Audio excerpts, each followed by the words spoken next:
Yo, what's up? Hey, we're here. Everybody, welcome back to Morphs to the Swamp. Episode 9. So we are 3 episodes left of the season. So let's go ahead and start off with introducing everyone and their characters and the awkward question of because this was a very important thing in the 90s. Like, very important thing for teens in the 90s. What brand of shoes is your character's brand? Is it the Nikes, Adidas, the Reeboks, the Skechers, the Docs? What are they? Like, what is the shoe brand of your character? What was your shoe brand in the 90s? So, Anna, you're first. Yeah, I'm Anna, aka Archival Dust Bunny, most places on the internet. I play Riley, the Estrine, band geek, all around fantasy nerd. Stumbling on the shoes because I don't know what I wore in the 90s. I was not one of the kids who that was important to. Riley, obviously, wearing Doc Martens. Of course. Yeah. Okay, that's Riley's the Doc Martin kind of girl. Gotcha. Awesome. I'm Nick. I play Tony, our Battleborn, the football jock of the team. He wears whatever team is sponsoring their high school, or whatever of Nike and Adidas is sponsoring their high school. Nike. Nike, all right. And then back in the day, I was the poor kid, so I wore Payless Shoe Source brand shoes. Yes. That Airwalk. Yeah. Ooh, one year I got the ones with the crappy lights in it that like flashed. Although that wasn't when I was in like high school, but you know, I would have worn them in high school if they made them that big. I'm Katie. I use she, her pronouns. I play Penelope, who's Joker, who also uses she, her pronouns. Personally, in the 90s, I had this pair of platform sandals that I literally turned my ankle in every time I wore them. But I fucking wore the shit out of them. I loved them. They were the best thing. 90s baby Katie cried for them, and my mom was like, "You're gonna break your ankle," and I came close every time I wore them. But I loved them. Did you get them from Gadzooks? I think they were probably Payless, honestly. just like they were probably from Payless. Yeah. Or even like maybe like Family Dollar. I was very poor. Penelope, on the other hand, probably wears like the name brand Rocket Dog rainbow platform flip-flops, or if it's like a fancy event, like the Steve Madden wooden clogs with the heel. Yeah. Mm-hmm. Right. Penelope loves fashion, so that she shops religiously out of like Adelia's catalog. Like she loves it. There's a Dillard's at the mall. I'm just letting you know. We'll pay in your own in this town at this store. Dillard, Sears, and JCPenney. All right, okay. So I guess I'm up. I'm Ollie. I'm playing Javier, where he hims is, and I'm gonna say his brand of shoes is Vans, because despite being not a person who knows really much about style, he one actually skates, and two has really wide feet. They're very short but very wide. It's unfortunate. And I actually had the same problem as a child, but I had off-brand Vans, whatever that was called. I'm here for it.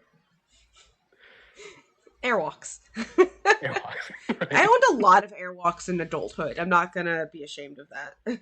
And New Balance. Those were the nice ones. My mom loved them. The dad shoe. You're actually muted, Heather. Mixie. Yeah. Why aren't you letting me talk? There you go. Now you can. Hi, I'm Nyx. I'm playing Heather, everyone's favorite angsty teenage lesbian. And I feel like she is a Docs girl, unless she's running, because she's also a track girl, and I feel like she'd wear Adidas for that. Yeah. I myself, I had a lot of shoes in the 90s, y'all.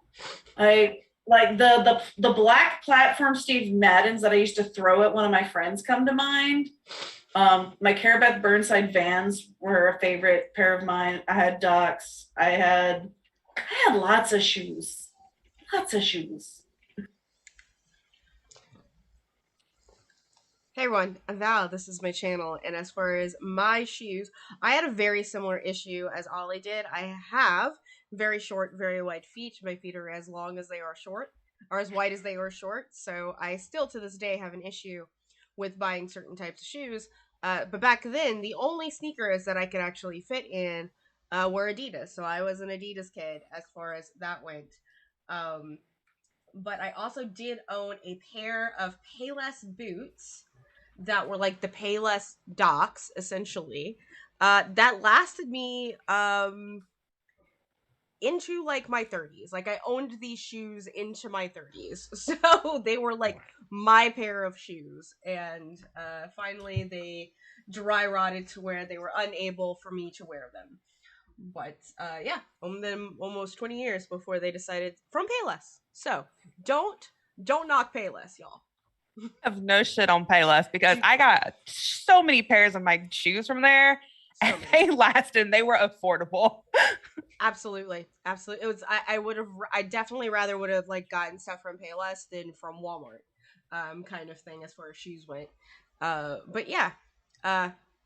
So a couple things before we get started. We are a viewer affected game. You can affect the game with your bits, subs, and donations. Every 100 biddies gives a reroll to anyone that you see here that can roll dice. So that's everyone but me.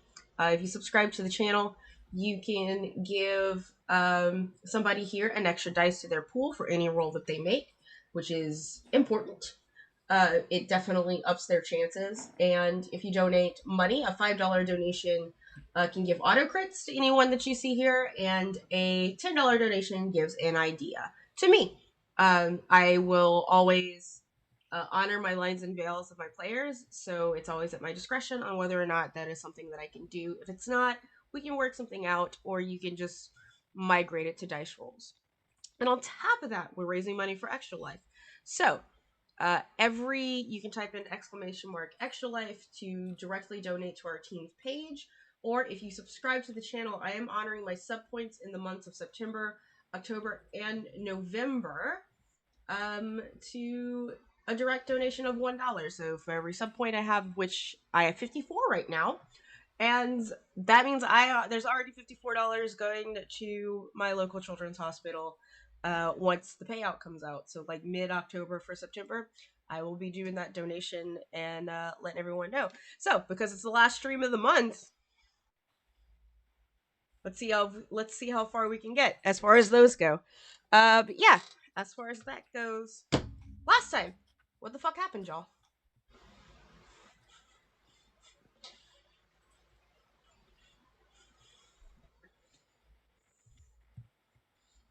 It's hard to say because all I remember was getting a girlfriend. That's the most important thing that happened. Let's be honest.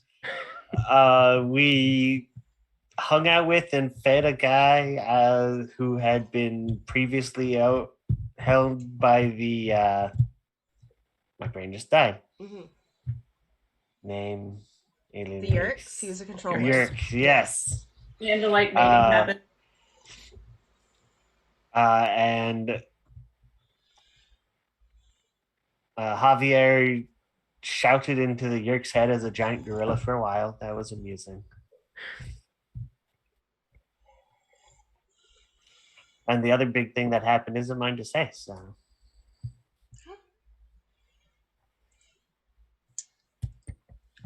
Penelope got a dog.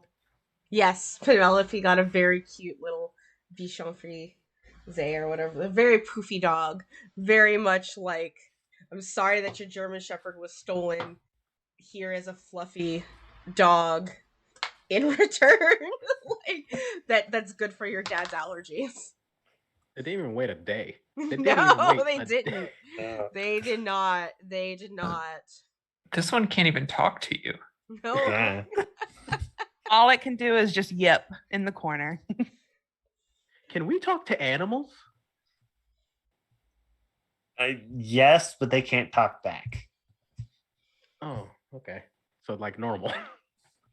I have a feeling that if you ended up morphing into some highly intelligent creatures that have a language culture, such as primates or orcas, that if you were able to learn their language and their dialects, um, you would be able to actually communicate with certain animals in their own language.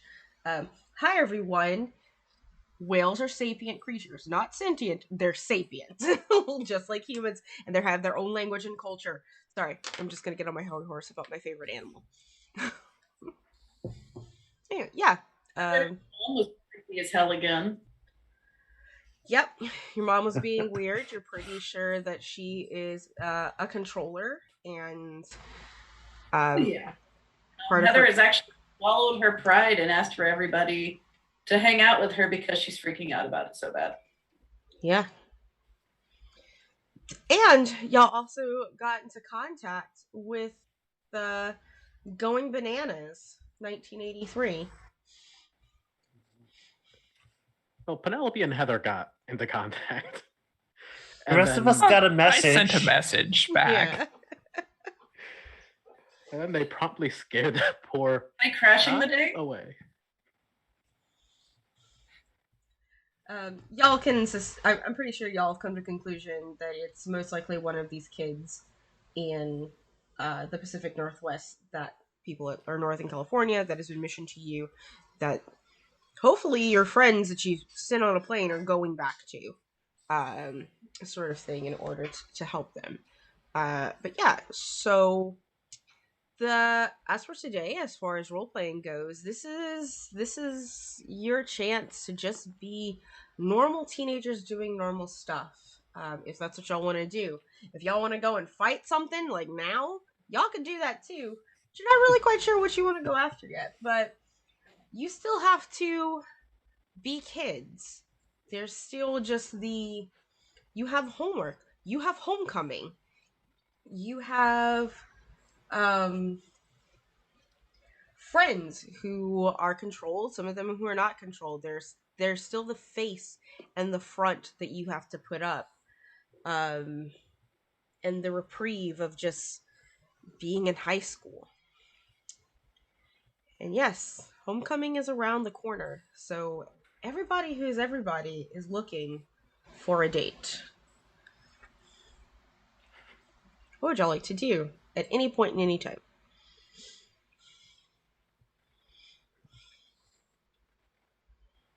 So just curious, over what period of time is this little reprieve We can taking have it place? over days, we can have it over weeks, we can have it over a month. Like, it's in the structures of the book, there's no given time most of the time between each book. So we can just say that y'all ended your first book and you're into your second book. So it's over a period of time. We'll say it'll be over a period of time of 3 weeks. You're entering into the month of October, essentially. How far into the month? Until we will say a week before Halloween. Okay. Riley's birthday is in there. Ooh. I think the most important thing for Penelope is that she wanted to go and help out Heather at the bar, like comfort Heather. All right. So one fine weekend, you know where Heather hangs out. Penelope at a bar by the name of, did we name it? Crossroads, I think, was the gay bar. Yeah. My spacebar doesn't like me. Yeah. It's named Matilda's. What's it called? It was Waltzing Matilda's, I believe.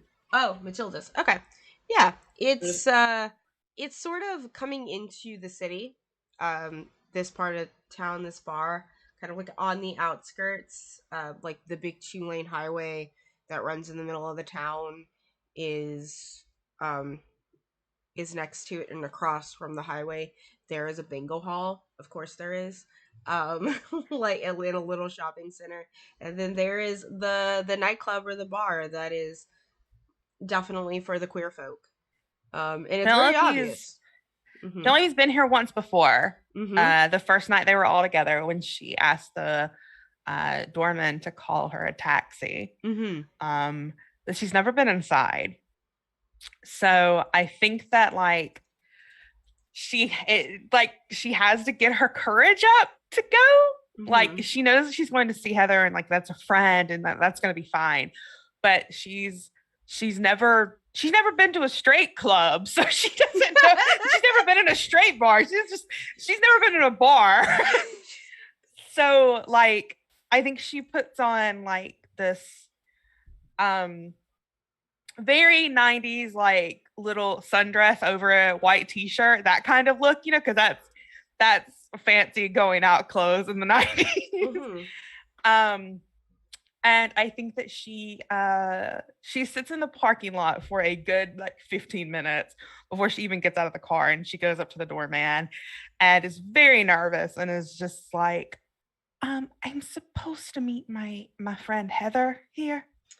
So the doorman is his name is Clay, and he is sort of sitting kind of like on the way that it works. It's like not in the he doesn't sit outside. Like you sort of open the door and there's like a little area where the doorman is like sitting behind a bar, and he looks up at you and he goes, Heather, huh?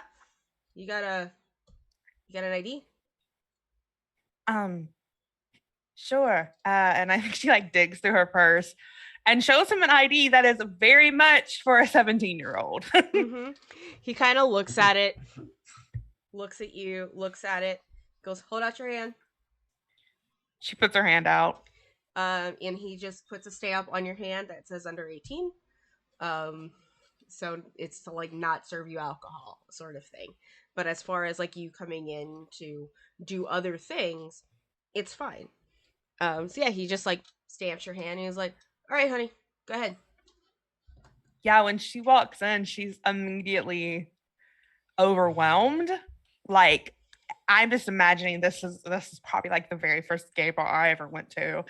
It has like I'm imagining it has its own like bar area that's very smoky. Yo, of it's course, full smoking of in the smoke. 90s. It's Yeah, full that of was smoke. Like just completely okay. And it's not just cigarette smoke either. Yeah. Yeah. And I imagine there's like the sound of popular music that's playing sort of like elsewhere in the area too. And she immediately just starts looking for Heather. There's a lot of Destiny's Child being played. Love it. Mm-hmm. So Heather, despite being underage, has a wristband and is sitting at the bar talking to Devin, who owns the bar. Mm-hmm. And she is wearing like black Jinkos with docks, like a black little crop top cami, and like an electric blue fishnet shirt over it. Because she's not trying to look like some high school getting out. She looks like she's going out Mm-hmm. to the gay club, as one does. As one does. You are very obvious. Like the gay club in the 90s, not gonna lie. You're not even giving off bisexual vibes. You are giving off I'm fucking gay and I am in here vibes. Like, because it's like sure there are different types of peoples in gay bars. There are one, the actual gays, two, the curious gays, who are also just the bisexuals, like let's be honest here. There are the cross-dressers or the trans folk as well, the drag people who are hanging out in drag, and there's just sometimes just a bunch of straight women that don't want to be hit on, so they come to the gay bar. Like that is how I got started. Yeah. But that's okay because sometimes they enjoy the lesbians, which means that they're also not as straight as they think they are. Like, let's be real here. So yeah, and like clearly, like, and there's like one of those definitely. Does anyone remember like the old school Pizza Huts and how they had the jukebox with the CDs in it? There is clearly one of those CD jukeboxes, and it's clearly from Pizza Hut. Like it was a former Pizza Hut one. So and like as soon as like the next song goes, like someone is like playing there, and you suddenly Tony Braxton's "Unbreak My Heart" plays, and like the entire bar just erupts. Including Heather. Yes. Penelope sees this and sees Heather, and very careful to not bump into anyone, to not like get in anyone's way. She is making her way through the bar and just sort of taps Heather on her shoulder from behind. Oh, hey, you made it. Hey. Yeah, I thought that you might need a friend. I appreciate it. I don't know if anyone else is going to show up, but Well, I am. My weekend curfew is 11:30, so we can talk till then. do you like playing pool, or do you want to like, because it's a little quieter? There's a sidebar over that way, like you go behind the bar, and there's like another bar. It's kind of weird, but it's a lot quieter, and there's a pool table. It's a little easier to hear, as opposed to dozens of people singing Tony Braxton. I'm not that good at pool, but I'll definitely play. Come on, it'll be fun. Yeah, for sure. Okay, and she takes her by the hand. She makes a little move, takes her by the hand, has her Miller High Life in the other, the little pony boy, the champagne of beers. and it's the little pony boy. Like it's not 100%. Yes. Pony boy. And leads her into the other bar. Mm-hmm. And it's quieter. You can see a couple of the older members of the queer community having, chit chat. There's a couple of tables on one wall, and there's a nice bar on the other side. And Ruby's bartending on that side. Mm-hmm. And there's a pool table. And I would like to point out that some of the people there's probably a couple pool tables even, and on one of them, there are some old gays playing pool together. And the thing is that, like, had you, like, encountered these people on the actual street, you would have thought that they belonged to a biker gang. It's not that they're from a biker gang, they're just leather daddies, and they've got big handlebar mustaches, and bandanas, and they're having a great time being old gays and playing pool. Heather waves to the leather daddies and high fives one of them. He high fives you back. He got a big old cigar in his mouth. Like, yeah, he's into it. He asks, "Who's your friend, Heather?" Oh, well, this is my friend Penelope. Mm-hmm. It's just Hi. They look a little scary, but trust me, they're all a bunch of softies. Oh, yeah, I'm sure. I am 100% sure of it. Penelope's eyes are just like huge. Just watching all of this. She goes, "It's her first time here."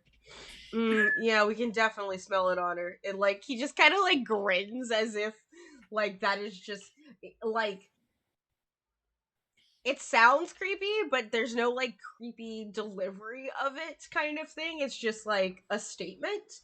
Sure. Yeah. It's just as like, oh yeah, we can tell. Just by the way she's dressed. That is cheerleader type, right?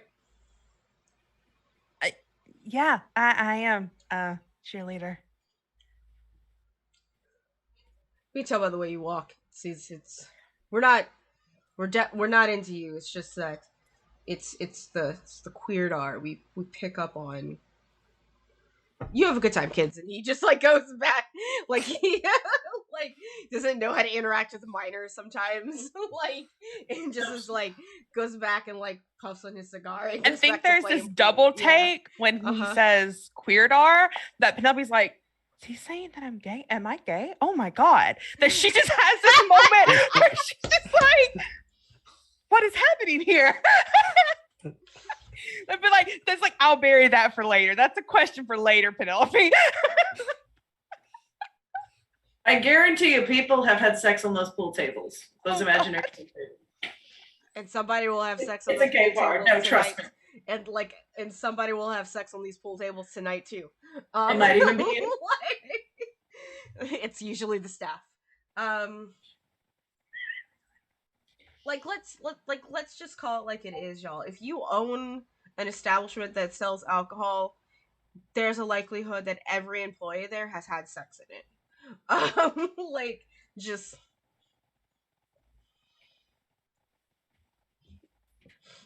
there you go. So Heather grabs some quarters and grabs a table and she starts racking and she goes, you want to play 8-ball or 9-ball? 8-ball. That's the only one that I've ever played. Okay. And she racks for 8-ball. Like someone who does this every week. And then it's like, do you want a break or you want me break? I can break. It's fine. All righty. Pick a cue, and she gestures to the house cues. Yeah, I think she grabs a cue and she breaks. And I don't think that it is not graceful or flattering. Do me a favor, roll finesse and see how well you break it. Okay, I have to get a dice roller up. Yeah. Let's actually see how roll a finesse on that one. In 30 minutes dicing a pool game. It's gonna be great. The rest of us were invited too, right? Yeah, y'all were invited. Invited if anyone else wants to show up. Yeah. I rolled a 1, so my description fits. So I imagine the cue ball just you hit it, but it does that thing where the cue just slips over the that ball, and it rolls and it taps the corner and nothing works. Nothing happens. All right. I'm gonna show you how to do this because girl, you need help. Okay. I've only ever played once, and honestly, it was sort of like my daddy got frustrated in the middle that he broke a pool cue. So, Damn, that bad? Yeah. Well, don't worry. I'll teach you how to show your daddy up because I'll tell you what, most men don't think a woman can beat them at pool, and that just makes it all the more fun when you do beat them. All right, first thing, you got to get your center of gravity a lot lower. Watch me. And then she lines up, and she's like pool sharking it. And she's like, there's a couple of different grips you can do, but you always kind of want to support it with your fingers unless it's some weird fucking shot where you can only put 1 or 2 because there's balls in the way or something. So you want to kind of spread those fingers out so it's steady. And you want to check your aim. You look right at that center ball, but you want to focus on your cue ball and where you're hitting the cue ball because that matters.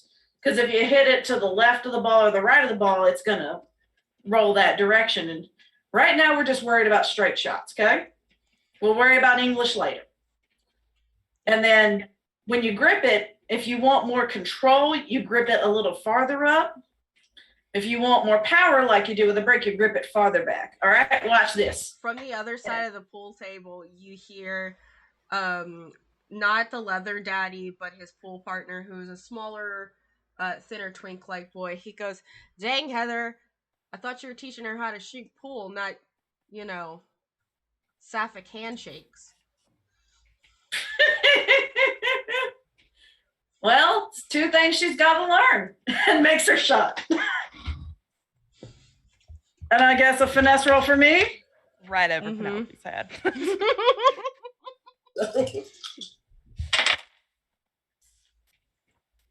What'd you get? There you go. So it breaks nice and beautiful and perfect, and it's a really nice spread. I think that Penelope sort of stands up and sort of claps and cheers for Heather, and she's like, "It's probably only gonna get worse from here, but I'll do my best." Don't stress it. Nobody's perfect at something the first time they do it. That's just not how life works.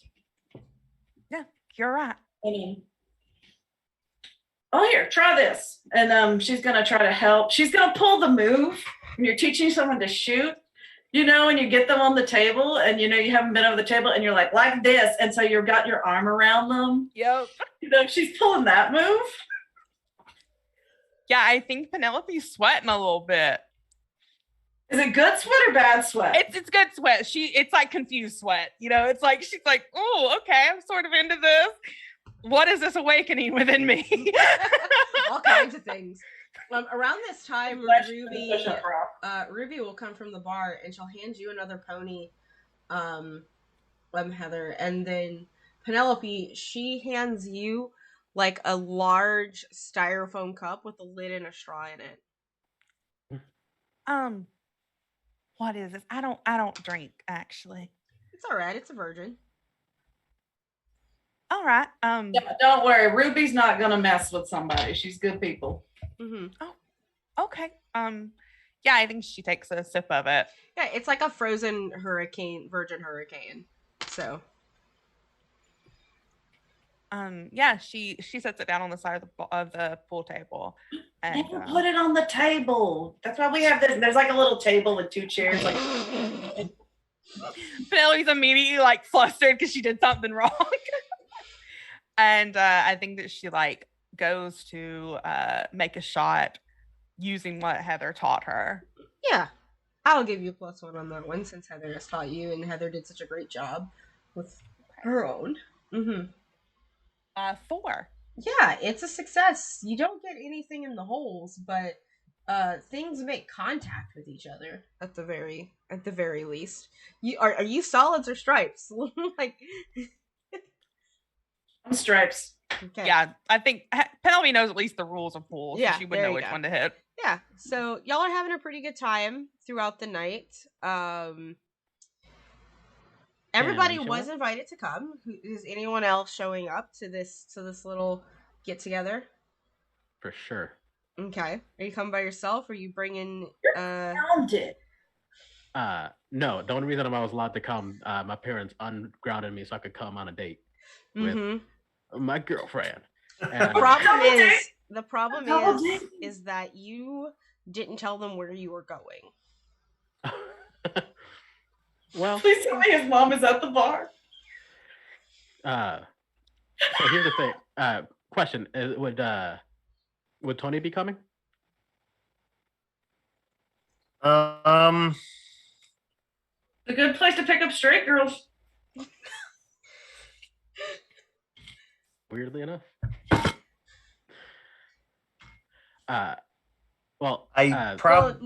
Sure. Yeah, Sure. you're coming. Cool. Do the three of you come together, or like, or is Javier like I'm bringing Riley because she's my date, or?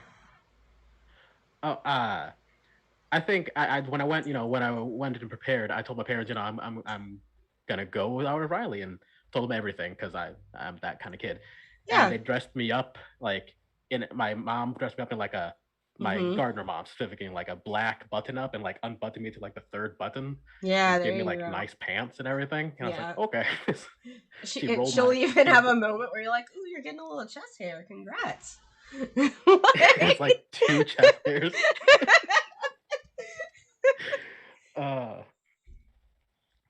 But yeah, I think I would definitely suggest trying to go get Tony, like picking him up and having a time together. Yeah, that would be my goal. All right, cool. That's how that works out.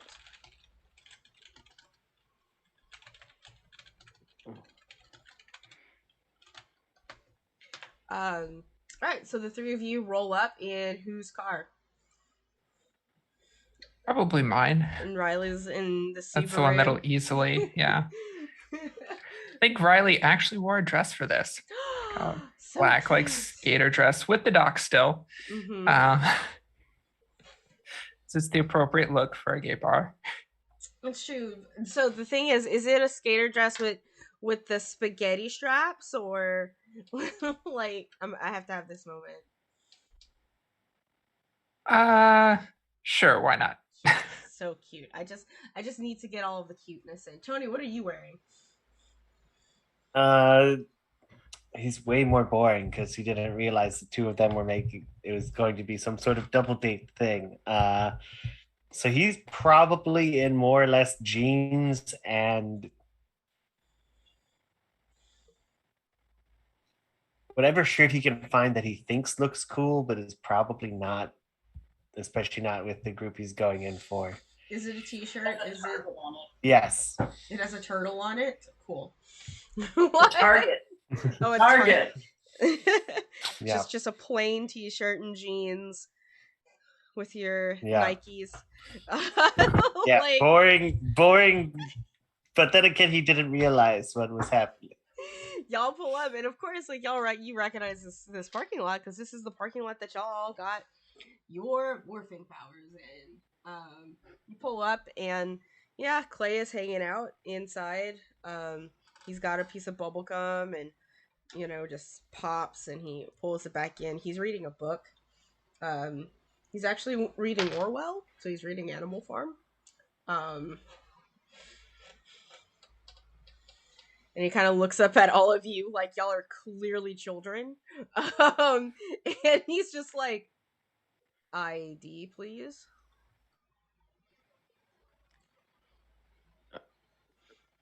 I think I handed my school ID because I gave my ID away. That's right. And he's just like, it's just, but it doesn't have like your birth date on it. And he's like, yo, this is not gonna work. You know that, right? But it says I'm a senior. I mean, there's an age expectancy within that range, I believe. So, I mean, it would make sense that would be within the right age to enter. Sir. Got a name drop, buddy. Either me or your mom. Who's it gonna be? Heather told us to meet her here. Oh, okay. Show me your hand. Other side, kid. Back of your hand, and he like stamps it with the under 18 mark. Like, are you okay, Heather? I'm loving this so much. So much. And he looks at the other two. It's like, and you two? Are either of you 18, by the way? Riley turns 18 on the 14th, so just shy. Gotcha. Is Tony's nowhere near. Nope. Gotcha. All right. He stamps both of you with the under He's still 18. 16, and he's not going to try and use a fake ID here.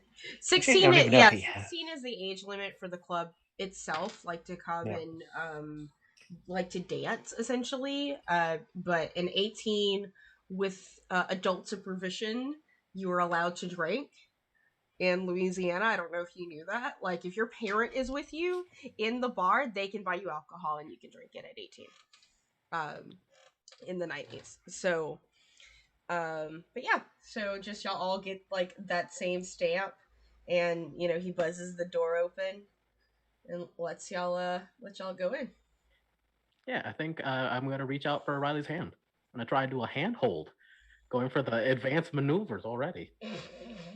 Is that a roll? I'm gonna she doesn't pull away. Is it?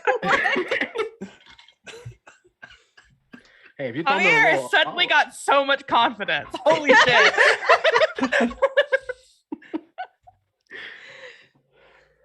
I think like while that's been happening, Penelope has sort of like just been standing there watching, playing pool like leisurely. And she looks at Heather and is just like, so what's going on at home that got you so riled up? I tried to be nice to my mama because I just, I don't know. I know. She's got to be a controller, right? There's no way she's not, right? No way. But I mean, there could be a way. It's my mama. Like I've never really had a mama. Like they took her away when I was 5. I barely remember her at all, and I don't know. I'm scared to, but I still want to try to have a relationship with her because I'm assuming she's in there and I don't know. And then creepy bitch had to be like, I told her I was working on and I was trying, and she made this really creepy, we'll all be family sooner than you think, like fucking creepy, like she's gonna put one of those fuckers in my head.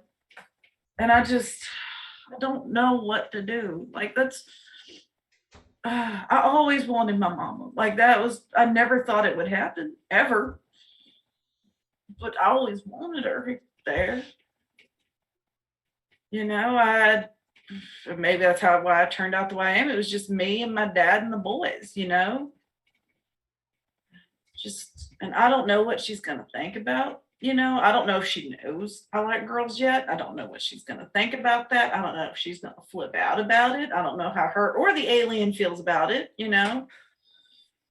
Listen. I'm scared she's gonna fuck my brothers up now and my daddy and. Listen, Heather, you gotta. If it isn't your mama, then You see her just like tear up. Like, yeah. If it isn't your mama, then oh shit! I actually wore eyeliner mascara today. Damn it! She does this thing, and you see Ruby, the bartender, come over with a couple of Captain napkins, which he notices Heather's getting sloppy. Thank you so much. Oh my god! You have sorry. the perfect chance to get to know this person all over again, especially if it isn't your mama. If we get the alien out there, like I was talking to one of my brothers, and apparently before they took her away, things were really, really bad. And I'm just, part of me is scared this is the only chance I'm going to have to know any aspect of her. I'm scared that if they take the Yeerk out, she's going to be nuts again and they'll take her away again. And I don't know. God damn it. I'm so sorry. Ooh. It's all right to feel this way. I've been, like I said, I've been freaking the hell out a bit about it. And I don't even know what to do or think or. Okay, I'm all right. I'm fine. And she takes like the pony and she literally chucks it. Like pops it down on the table. I have a really uncanny way of telling if people are controllers or not. If they've got a Yeerk in them, I could always come by sometime. I'd really appreciate that. I really would. Yeah, of course. I mean, I don't know if it'll be good or bad news, but I could definitely, at least, you won't be wondering anymore. I'd appreciate that. I really would. Oh, I need a shot. Do you need a shot? I don't drink. Oh yeah, that's all right. I'm sorry, I forgot. No, it's fine. Thank you though. Sorry, I have really unhealthy coping mechanisms, and I know that, but you know, you do what you gotta do. I'll be right back. And she goes over to the bar to get another beer and like a shot of Jägermeister. I think you definitely see us on the way through the bar. Oh shit! Hey! Hi. You get out of jail? Yeah. When I told my mama that I was gonna go out, she actually was very excited. Let me write out. All right, come on, we're back here because it's a little quieter. We're playing pool, hanging out. Y'all didn't have any trouble with Clay, did y'all? No, seemed like a lovely man. He's a good guy. My God, some dude came in here thinking he could pick up girls one day, and he decided I was the target. Also, everyone notices Heather's wearing this very not normally a Heather-like outfit. And well, Clay took care of him for me. He's a good guy. Y'all come on. And she leads them back to the pool table. I'm grabbing a beer and a shot. Does anybody need anything? Iced tea? Long Island or like virgin? I'm a virgin. I love what? Y'all sweet or unsweet? Please. Anybody else need anything? First round only. I'll take a root beer. Okay. Tony, what you want? Please get a drink. I don't want to be the only one. Will they get in? They won't get in trouble. Trust me, I'm going to get her to put it in a styrofoam cup. You won't get in trouble. Sure. I guess I'll have a beer. What you want? I don't really do it a lot. You just want I'm drinking High Life. You just want one of those? Sure. No. And she turns to Penelope. You need another one? No, I'm good. Thank you. Okay. And she heads over to the bar and talks to her friend Ruby, who hands her 3 styrofoam cups and she writes everybody's names on them. Ruby is highly amused because you don't normally show up here with friends. You'll leave making a new one sometimes, but it's never the same. But she's just like, you seem to be having a pretty good time there, hun. Yeah, I think I met some cool people. Just, Especially make sure they behave themselves. I want to make sure this establishment sticks around for everyone here. they will. The only one who wants to drink's a football player, so he'll be fine. A football player, you say? Well, keep him away from Diamond, okay? Oh no, you can tell he's got a target on his back. That could be fun. She will eat him alive, and as if on cue. Oh, I know. As I if know. I on, won't. as if on cue, as the 3 of y'all are sort of, or the other 4 of y'all are sort of hanging.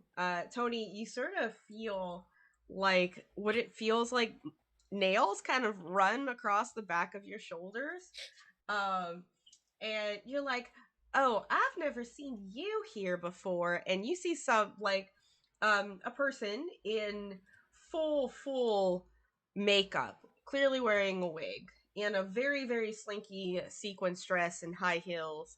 And they look over at you and is like, you've got really nice shoulders. Do you want to dance?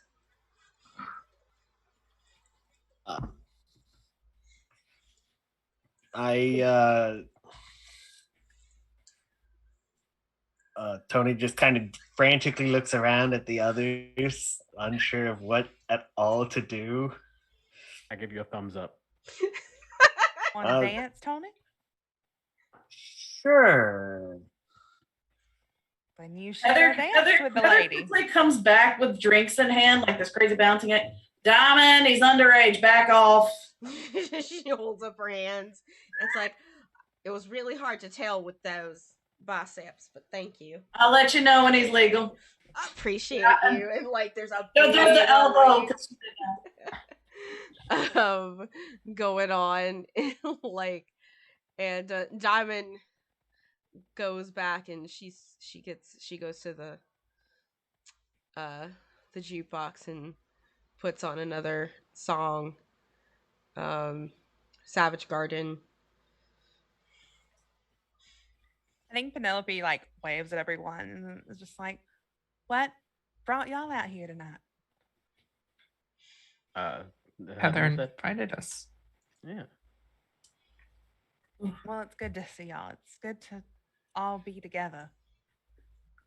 I'll let Penelope give y'all the details because I don't feel like crying again. She does her shot. What happened? Heather's afraid her mom might be one of the Yeerks. I'm like 100% sure. Speaking of Heather, how well do you know Clay? Pretty well. I mean, he played baseball with my brother that's at LSU. And so he was one of the ones, that was always hanging around in our house. So, I mean, I know almost everyone here pretty well.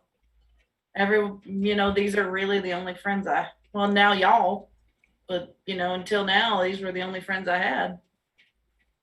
So for my brothers, or most of my brothers, one of them's an asshole. I just think you should look out for him.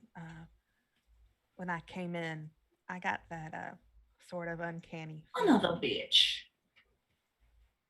What about What about, does Ruby look okay? I I haven't really felt anything off about Ruby, but I haven't really talked to her. But Clay Devin's the definitely. one. Devin, I'm really, really worried about. He owns the bar, and it's family to me. And that's the one who was at the who was bartending at the front bar when you walked in. Well, hopefully we can get all this sorted out soon. It won't affect anything. Thanks for the heads up, though. I appreciate it. Yeah, of course. All right, who wants to play pool? I think she like hands a cue to Javier. She's like, take over for me because I'm horrible at this game. That's because you're still learning. I'd rather watch, honestly. I've literally been playing pool in this bar since I was like 14, so. I've never played, but I'll give it a try. I mean, I'll play you, Javier, if you want. It's more than one table. We could do doubles if anyone wants to be my partner. I'll keep score. All right, come on, Tony. You and me, we got this. All right. Jocks versus band geeks. Let's do this.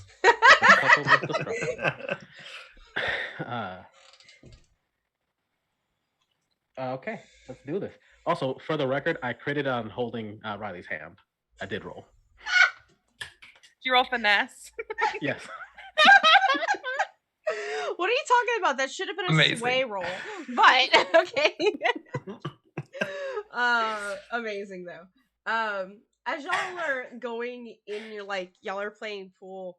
At one point, Riley, you're kind of looking like where Javier and maybe Heather are taking their turns to do, and Riley, you're looking sort of out of the pool room and like into the bar, and you see Javier's parents both kind of walk by to go sit by the bar, and one of them stops and just kind of turns and looks and like makes eye contact with you, and is like reaches forward for her wife and just is like, we have to go.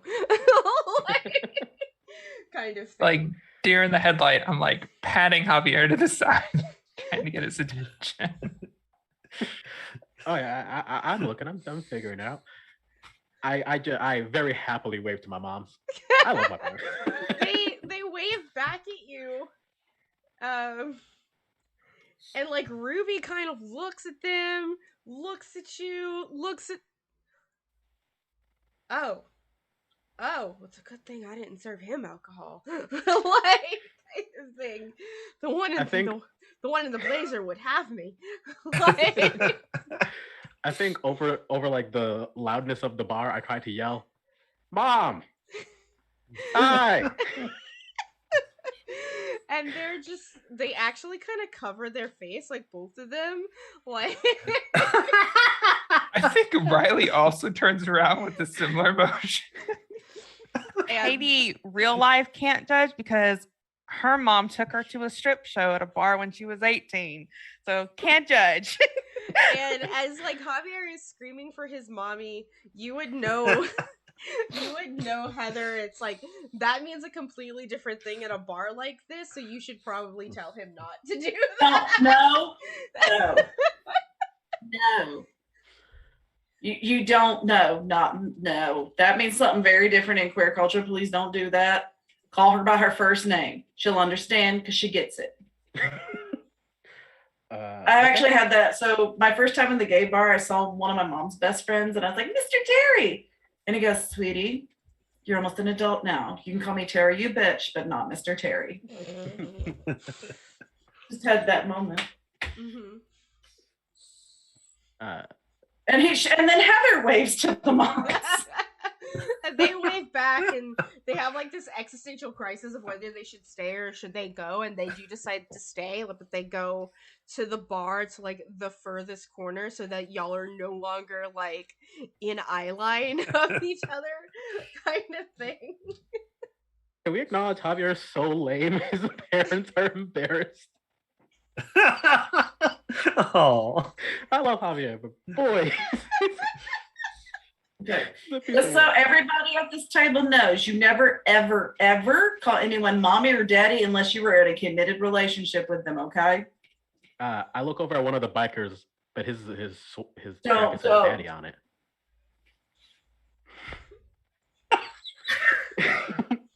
Penelope sort of leans into Riley and is just like, I'm learning a lot tonight. I don't feel like traumatizing you tonight. The leather daddy's partner kind of overhears that and he goes, honey, that's my daddy. Like, get your own. Exactly. Like I said, you don't call someone mommy or daddy unless you're in a committed relationship with them. Yeah. Oh. Love you, okay. Damien. Love you too, Heather. All right. So how do we play pool? Let's do this. I'll show you. Yeah. I guess Like, I you do will the same break. thing Heather did, but you're gonna be the one in the back and position. Well, I gotta break first, so I'll break it and then I'll try Oh, and me tell too. you first. We'll see. I'm focused on Penelope tonight. Plus, I saw you walk in holding hands. Yeah, Penelope, I think that took a while for her to register. And she's closer to Riley, I think, than she is to Javier. And so, like, while Riley is waiting for like Javier to take his turn, she's just like, was I seeing things, or did you and Javier, were y'all holding hands when you came in? You're muted. Of course I was. Oh, yeah. Yeah, we were. That's new. So that's a thing now. Yeah. It Okay, is, yeah. Good for the both of you. Thanks. Heather goes over to Javier and goes, how the hell did you pull it off? He doesn't have the words to say this. He doesn't understand the right words to say this, but he just shrugs, and you understand that he's swinging way out of his league. Like, he just took a shot. Whatever you do, I think it might be working. Go you. And she gives him a fist bump. For sure, fist bump back. Look, this is what you do. Because I was doing this with Penny earlier. You try to help him make a shot. You just get up, like the daddies are doing over there. Maybe not as in depth as they're doing over there, but you know what I mean? Kind of a similar position. Right. Okay. It's a cute, ugly move. Go for it. I made Penelope blush. It was amazing. I think I'm gonna. Is it broken? Like, is the rack broke? Did we start? Yeah, we'll say it's. Let's see. We'll Is say that someone is finesse? broken. I think I'm gonna line up my shot and be like, "Hey Riley, can you help me? I'm not sure if I'm doing this right." You just see Heather look at you like, I'm doing the thing. I give you like a small thumbs up that Riley can't see. and then she just shakes her head and says, I need another shot. Walks back to the bar. I think Riley just stands there and stares for a moment, not sure what to do with that request. But I rolled a 6, so she does know how to play pool. She's from Racine, of course she does. Well, buddies. Yeah. Why not? She will very awkwardly step up behind Javier and try to help him line up a shot. Cool. I guess I'll try to swing the pool. I don't actually play pool in real life. I don't know what the fuck I'm doing. As y'all are playing pool and just really kind of enjoying the night. It's a Saturday night, not a Friday, because if it was, Tony wouldn't be there. Like, as y'all are enjoying yourself, the fire alarm goes off, and all of a sudden, the sprinklers open and dunks on you. Well, shit. She covers her beer. What's Oh, going shit, we gotta go outside. She chugs her beer. I think Penelope's trying to protect her hair because she's got curly hair, so it's gonna get frizzy as fuck. So she is like immediately, I think she like stands up and is sort of looking around, really confused about what's going on, not making a move. And Heather leads them to like the emergency exit at the back of the bar. Yeah. Everyone just sort of starts to file outside into the parking lot. What's up? Can I roll a survey to see what the hell's like why it went off? Yeah, can you? Yeah, anyone who wants to roll a survey to see what's going on, feel free to. I just upgraded my survey, so Ooh. that's Actually, a I was 5. going to say A 5, and what do you have for Tony? 4. A 4. So those are both I also partial had a 4. successes. So all those are partial successes. So as y'all are kind of exiting into the parking lot and stuff, from the corner of your eyes who like had surveys, y'all see 2 like male figures like just jotting across this 4-lane highway essentially, and going across kind of like dodging some cars into the parking lot across the street where the bingo hall is. And there are some cars there, a couple of trucks with their lights on, and you know, you kind of hear some hooting, hollering, and laughing kind of coming from that direction a little bit. I don't want to alarm everyone, but I think this was on purpose. Oh, don't stress it. It happens once a month. Bunch of assholes. Fucking rednecks who don't know any better and don't have anything better to do. Okay. I thought it might have been, I don't know, some Yeerks who noticed us or something. Nope. Just homophobes. And she's like, I'm gonna check on everybody real quick, okay? Mm-hmm. And she's gonna check on the staff, her friends on the staff. Yeah, Go check on your mom. She looks at Javier. Go check on your mamas.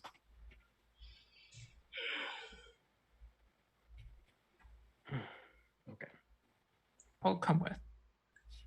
I think Penelope sticks with Heather and sort of looks over her shoulder and is like, Tony, you want to come with us? You guys go ahead. Tony is going to try and dart across the street. Okay. Okay, does Heather notice him trying to do that? Shit. Yeah. Huh? I know, I'm gonna let this happen. I mean, he says or he left. He left the chair. He No, ran sorry, across the I'm here. street. And she tried to grab him to prevent him from going. That's kind of up to Tony. If you like, yeah. Okay, what am I rolling? I will roll. I think it's gonna be more of a resist roll on Tony's sake, and it's not gonna be. You're not gonna take any stress from it, Tony, but it's just a body resistance on your end. Okay. Mm-hmm. Just Body you him hurt. rolling or me Yeah, rolling it's just too? him. Yeah, it's just him. Mm-hmm. A 4. Yeah, so that is a partial A one. success. Yeah. 1. Yeah, so that's a partial success on you, Tony. So Heather does manage to kind of grab you for a second, but the thing is, Heather is a track star, you are a football player when it comes down to it. And you know the trick of getting out of you know what it's to get out of a hold. Like, you just kind of move your arm in the direction of the thumb where things are weaker. And, you know, it's like something is telling you, you gotta go across the street, Tony, because some of those laughs are a little familiar. Heather, being the track star, is going to try to run in front of him and be like, dude, no, they will rip you apart. They will fuck you up. They will call you queer for the rest of your life. Don't you dare fucking go over there. Go back to behind the bar before they see you. You don't need to live like I do. They will not let you live this down.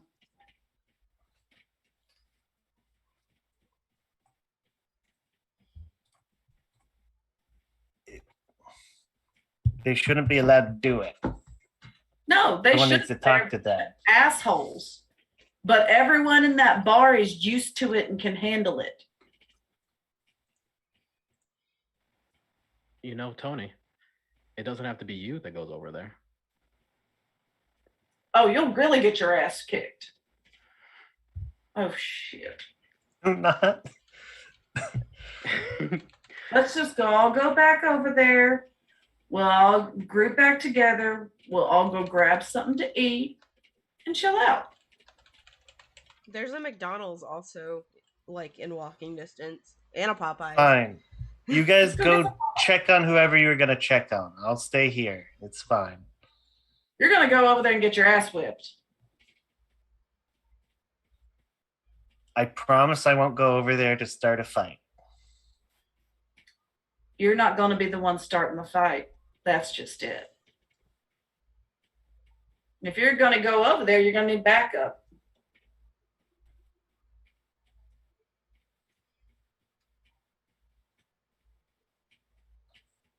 Heather whistles, and you notice the leather daddies look over and she gestures them over.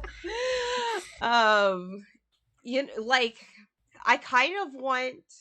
I know Heather is very prominent about this, but this is really just up to Nick and how he wants Tony to handle this. So this is, I am gonna kind of ask to let it, like, whatever Tony wants, let's let that resolve. So what does Tony want? It is If very they start bad. hitting you, I'm coming over though, okay? Okay, it's fine. Heather's like gonna gather a crew just in case she has to go over there.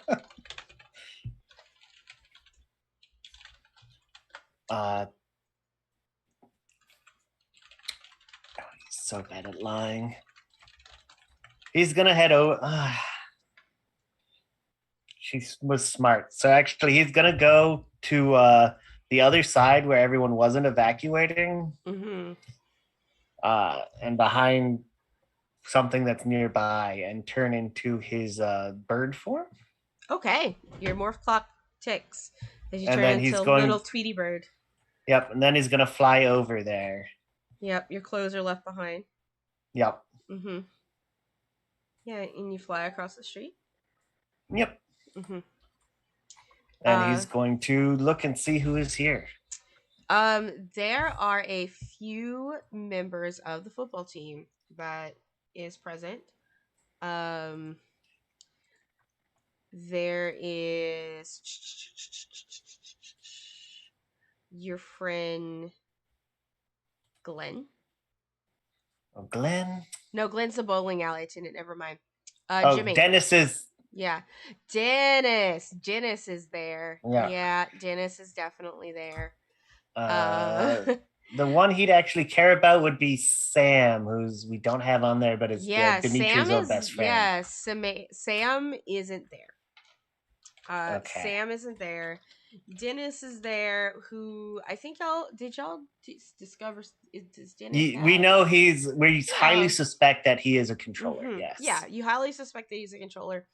And the thing is with Dennis is that, like, he is laughing. He doesn't seem like to be one of the ones that, like, ran across the street, because he's clearly wearing what do you call potato shoes? They essentially, okay, we call them potato shoes, but they are the moccasin sandals with the brown, like, they look like potato shoes. Okay, yeah. Like, they were a thing back then. Everyone wore them. So he clearly couldn't have done that. But there are some other football players there, a couple basketball players even. Just some general jocks in general, and they're all kind of congratulating each other and laughing, and there's like a cooler in the back where they have beer, and that sort of thing. Okay.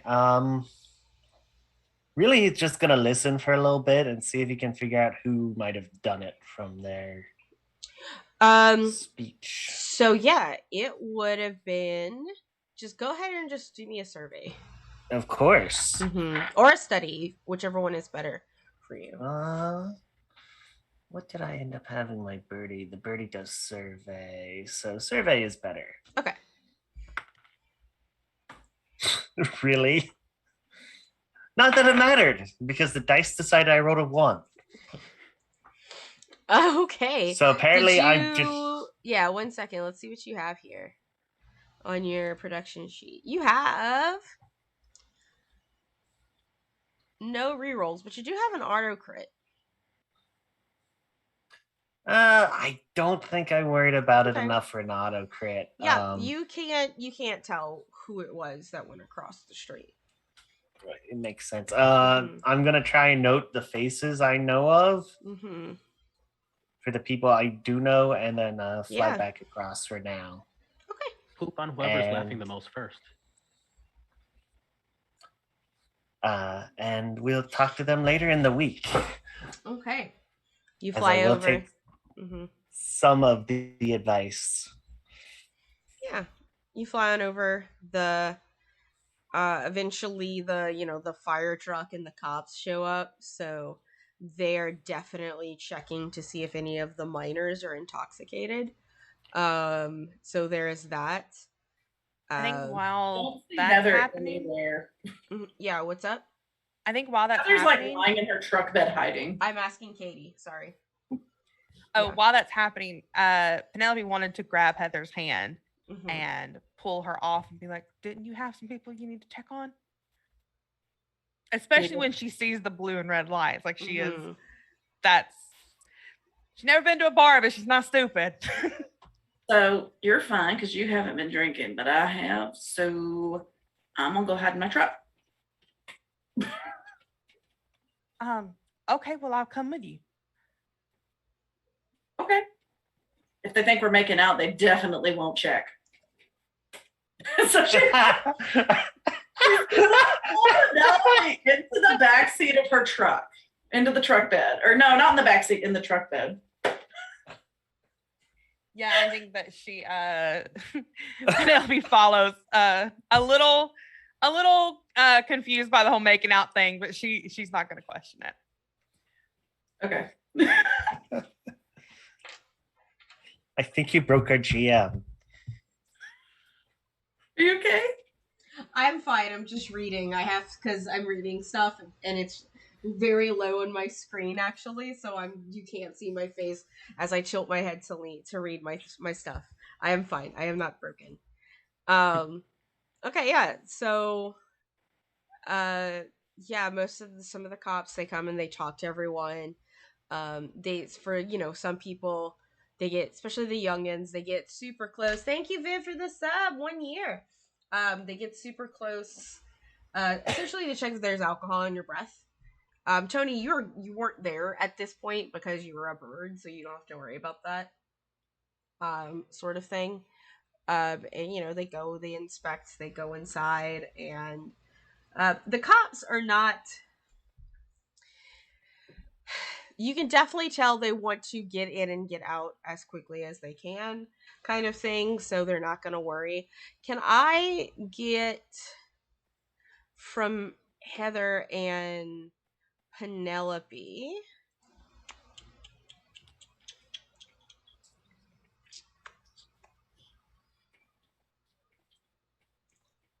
Do y'all have any skirmish? I do.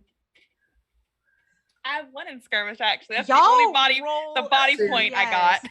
Roll some I'm kind of rolling this almost as a stealth roll. Roll some skirmish. To I thought you were running skirmish to make out. that's up to their consenting. So roll some skirmish to sort of avoid their sight.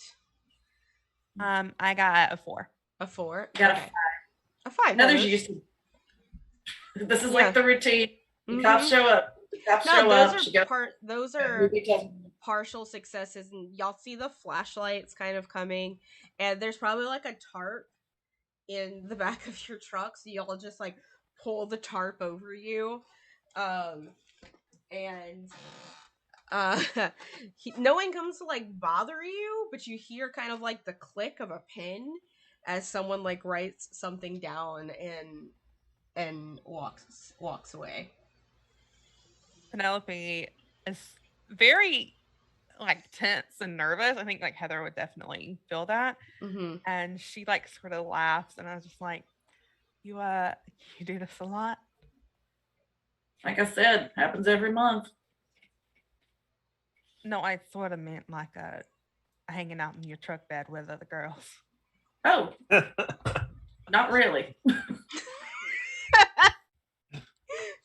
For some reason, that surprises me. Oh, most of the girls that come to the bar are either in committed relationships or way too old for me, or they're just not interested in a high schooler. I mean, even though they give me the bracelet, everyone knows. Is it really hard at school?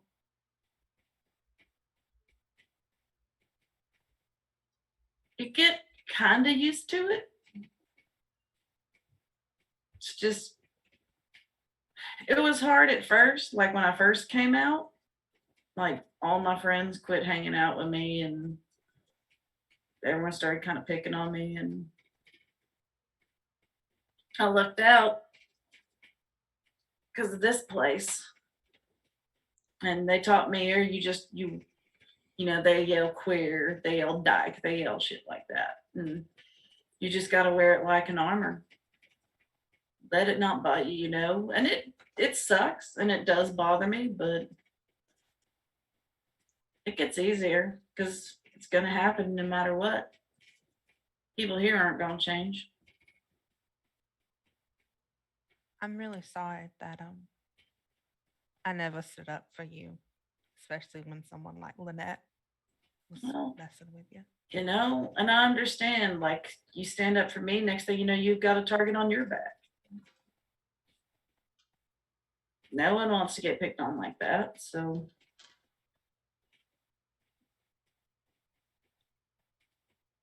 I for what it's worth, I really do like you, Heather. and Heather just like gets this big grin. Oh. I like you too. Well, maybe if it's not too weird for you, I can't exactly promise. I mean, they'll be on their best behavior, but if you'd like to come to dinner with my parents one night, I'd really enjoy that. For real? Yeah. I think I'd really like that. You don't think they'd mind? Well, they might call themselves Christians, but they're not let's just say they're lapsed a couple of years, and honestly, I could do a lot worse than bringing home someone as great as you. Oh. All right. Heather's going to lean in for the kiss. She's going to lean in, but she's going to let Penelope finish it if Penelope's into it. 70-30. I think there's a kid. It's like a very chaste, very like. That's her first time ever kissing a girl. Yeah. I kissed a girl. Katy Perry's not doing anything right now. She's doing country music. It's a little. It's a little kiss. Yeah, definitely. And Heather's going like an idiot. That's nice. Yeah, it was, wasn't it? I liked it. Me too. Guess we got to go on a double date with Riley and Javier now, huh? Is that not what tonight was? Not really, because Tony's there. The fifth wheel. Like go out like a proper date, like go to dinner, kind of thing. Yeah, I'd like that. I like that a lot. And when it's safe to emerge from the truck bed, they're holding hands. Yeah. Oh, that's Oh. so cute. I'm freaking out. Javier and Riley, do y'all have anything to close out this scene with? I just want to see how my moms are. Your moms are fairly calm. Like Heather said, this happens about once a month. One of your moms just seems a little bit more annoyed at it because it seems like it's always when we come. Like, we hardly ever get out of the house every time. Like, I guess we're just gonna go to Chili's. Go to Chili's.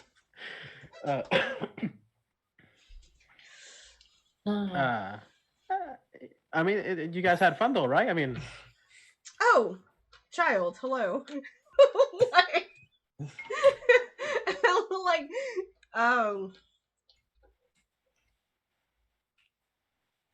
there's a long, just an awkward pause as they look at you, and it's like, this is weird for us.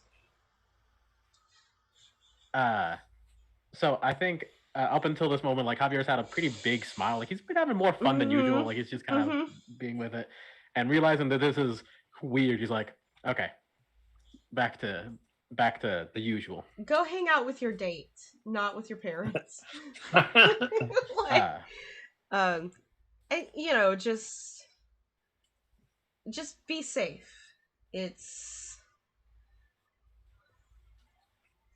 There are other places that the two of you can go that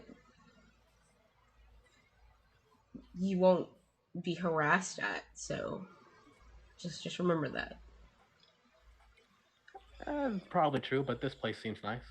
I just don't want you staying here in all of this smoke. It's really bad for you. Like your lungs are still very youthful. I don't want to ruin them. We just less smoke. Okay. If you're going to Chili's, please let us know because we'll go to Applebee's instead. No, I think someone said something about McDonald's. Okay. I look over and I ask my gardener mom, "You think I'd look good in leather?" I noticed a lot of the other guys were wearing it. It looks nice. That is the I best like to one. imagine Riley making the same face Anna just did. Just face on her hand. This is the face your mom's making. I grab Javier's arm. We should probably see where the other ones are. I am gonna. We will have this conversation not in a parking lot. Here, she digs in her purse like your Blazer mom digs in her purse. She goes for the dollar menu. Like... Perfect. All right. I think it was a thing. Riley, I don't get it. I just wanted a leather jacket. I don't. Do you think I'd look that bad? I don't think you'd look bad. I don't think it's your style. Fair enough. The adventures of queer teens. I don't even know what he is. What's going on? He's a teen.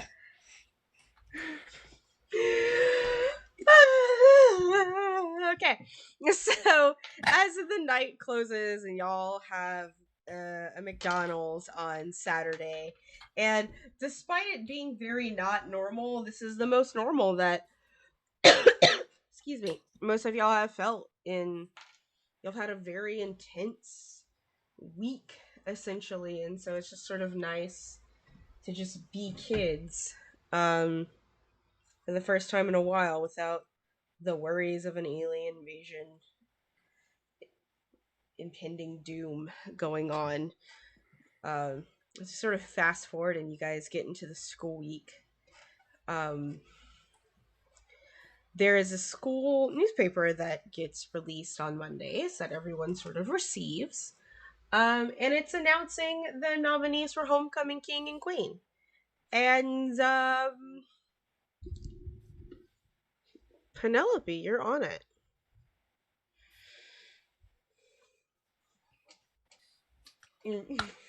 I think Penelope is shocked, but is genuinely excited.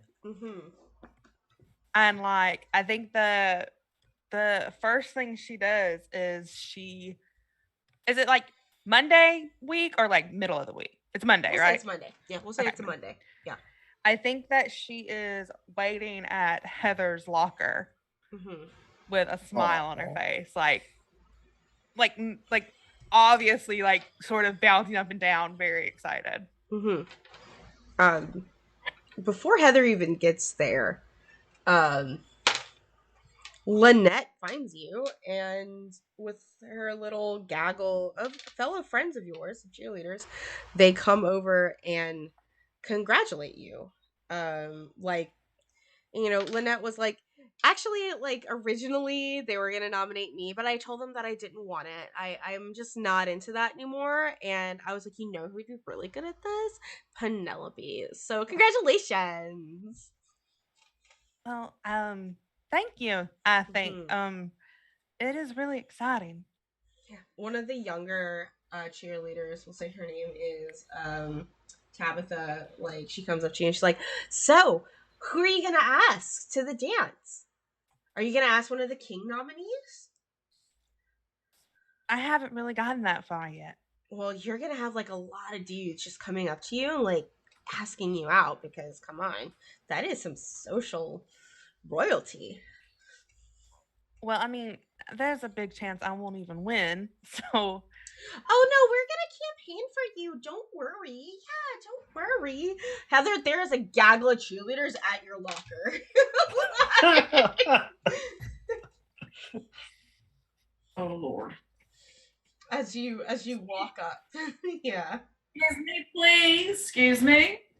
You don't want to get foodie. Let me through. Oh, like most of them kind of turn nose and get out of the way, and then they like, especially Tabitha, like she looks over and it's like, oh, this is the, pardon my language, this is the Dykes locker. Uh what's Penelope doing here? Like there's like some kind of whispers. Lynette doesn't seem as bothered as she kind of used to be. Um she just sort of like barely kind of gives you notice, Heather. And Lynette's just like, well, I guess I'll talk to you later then, Penelope. Oh, Penelope, you wanted those notes for that English project we're working on, right? The Shakespeare one? I think Penelope like looks from Lynette to Heather and realizes what Heather is trying to do. At the side that's not Lynette, Heather winks. And then Penelope says, "Actually, I wanted to ask who you were going to homecoming with." I don't know. I might not even go. I doubt anyone's interested in going with me, so. Well, I was wondering if you wanted to go with me. Heather's jaw just kind of drops for a second. And then she goes, all right, it's a date. It's a date. You want me to wear a suit or a dress? Whatever you feel comfortable in. And I think Penelope like has a big smile on her face and she winks at Heather and looks this long look at Lynette before she turns and walks down the hallway. Yeah, and the thing is with Annette, when you look at her, like there's like a moment, like as you're just like having that conversation, that she's mostly disassociating. But we like towards the end of that look, when you turn around, she just, sort of cocks her head and like smirks at you. Seemingly almost supportive. Um of what's going on, whereas you kind of have that other small gaggle of younger cheerleaders, like not like just being extremely nosy, like kind of thing. But Lynette, uh, not so much. You have a feeling as to why. After all, Yeah, you are prey. I think it throws Penelope a little bit, but she doesn't Mhm. let it show. She bounces down the hallway with her books against her chest and she's heading to homeroom. Mhm. Heather watches her bounce appreciatively. And just kind of is kind of like, oh, just that kind of holy shit look on her face. That just. Heather, Lynette kind of lingers there because Penelope goes and she turns to you and is like, more people should be accepting, don't you think?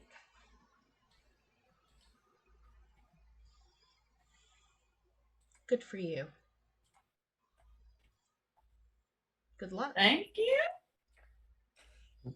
Thank you, Lynette. I appreciate that. You know Lynette's a controller. Oh, yeah. And right now, I'm her actual self. Mm-hmm. Like, It's like Heather said at the beginning, maybe it's not so bad if some of the people here get aliens. And she goes and she kind of joins, like her little gaggle kind of goes with her, and they're all talking and like, what did you say to her? Is it okay? Like just going noise down the hall. Javier, we kind of cut over to you. And I gotta look at my NPC sheets. You are in one of your you're a senior, right? Yeah. Cool. So you are definitely gotcha.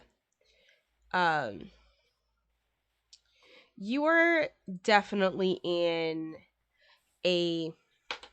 you're in home ec. For all people that have to learn how to cook and clean and change baby's diapers and stuff like that. It's an elective and it's an easy one, right? So you're sort of hanging out. You're towards the end and the bell rings. The home ec teacher, Ava Landry, Miss Landry, says, Javier, could you stay for a moment, please? Yes, ma'am. Mm-hmm. And she lets the class clear out and motions for you to close the door. There's a good 10 minutes, but then she doesn't have a class next period, so it's to indicate that she would like some privacy with you.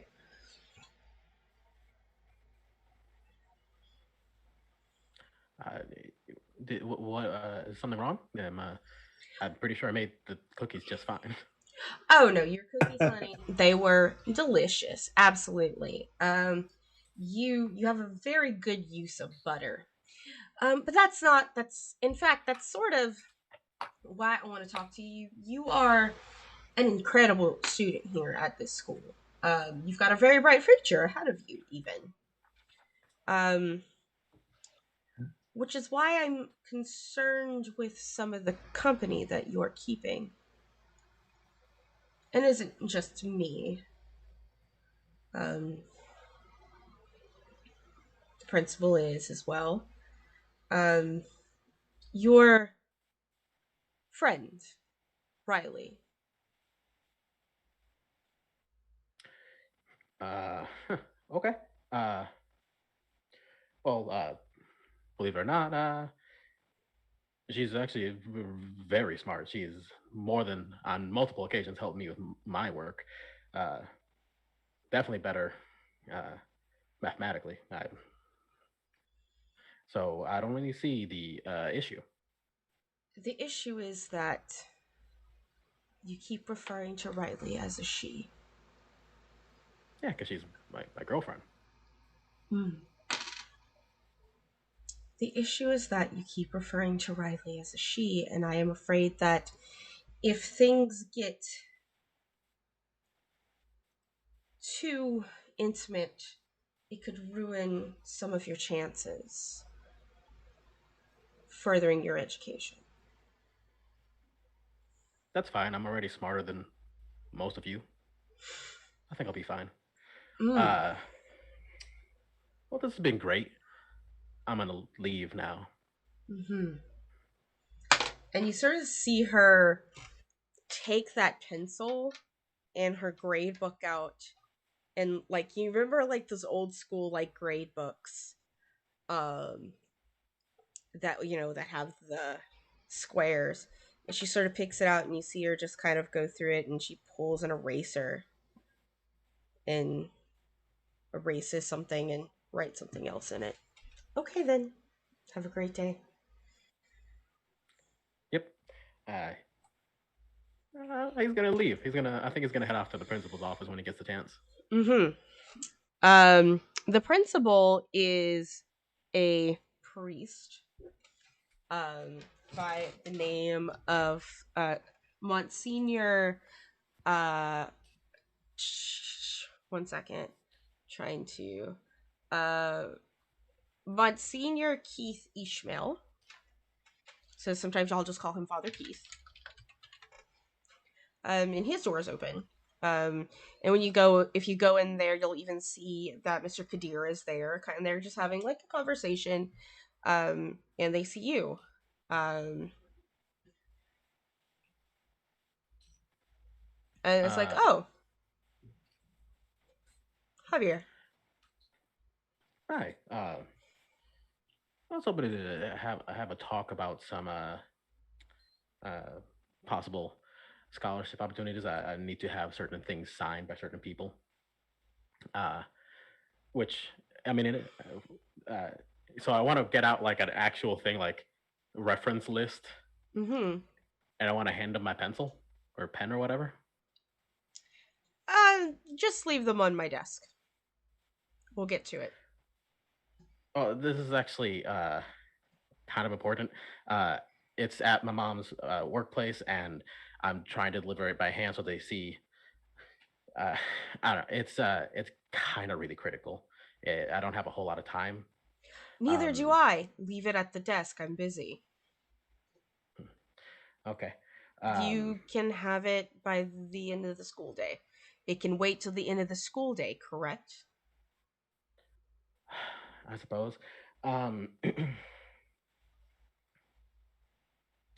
Shoot. All right, thank you. And he's gonna head off to the bathroom instead. Okay. The bell rings for your next period. Oh, he's gonna be a mouse for the next period. Okay. Fuck So you're class. gonna skip your second period class. I like it. Mm-hmm. All right, you morph into a mouse. Your clock starts. Cool. I want to head back to the principal's office. Mm-hmm. He's by himself at this point. Can I take a sniff? I was told that controlled people smell weird.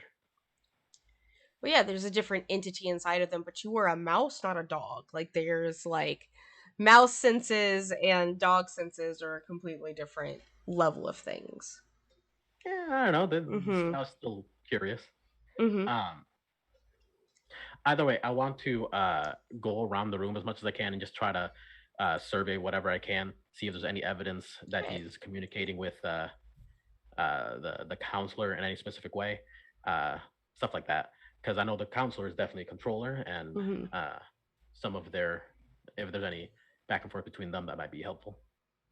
Roll a survey. Will do.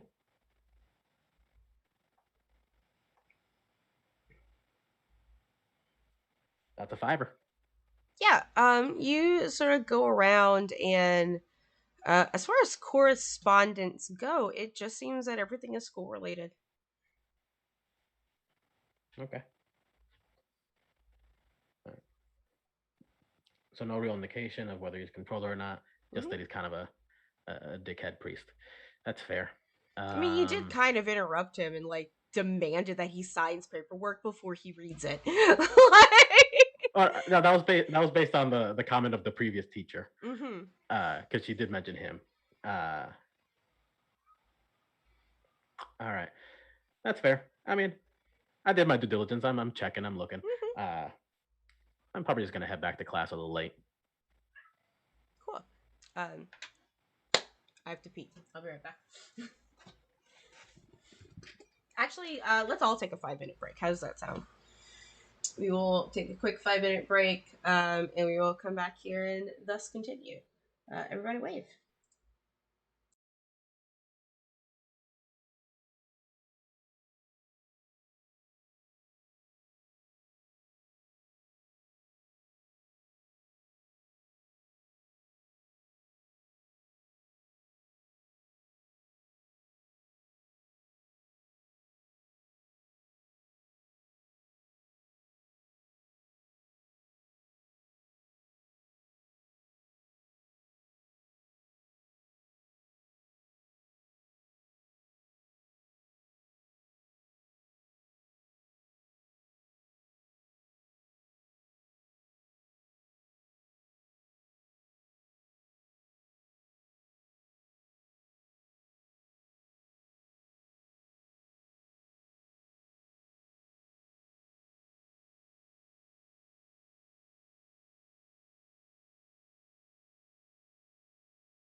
And hey, what's up? We are back. A big thank you to Indigo Leaf, who subscribed for 29 months. 29, Indy.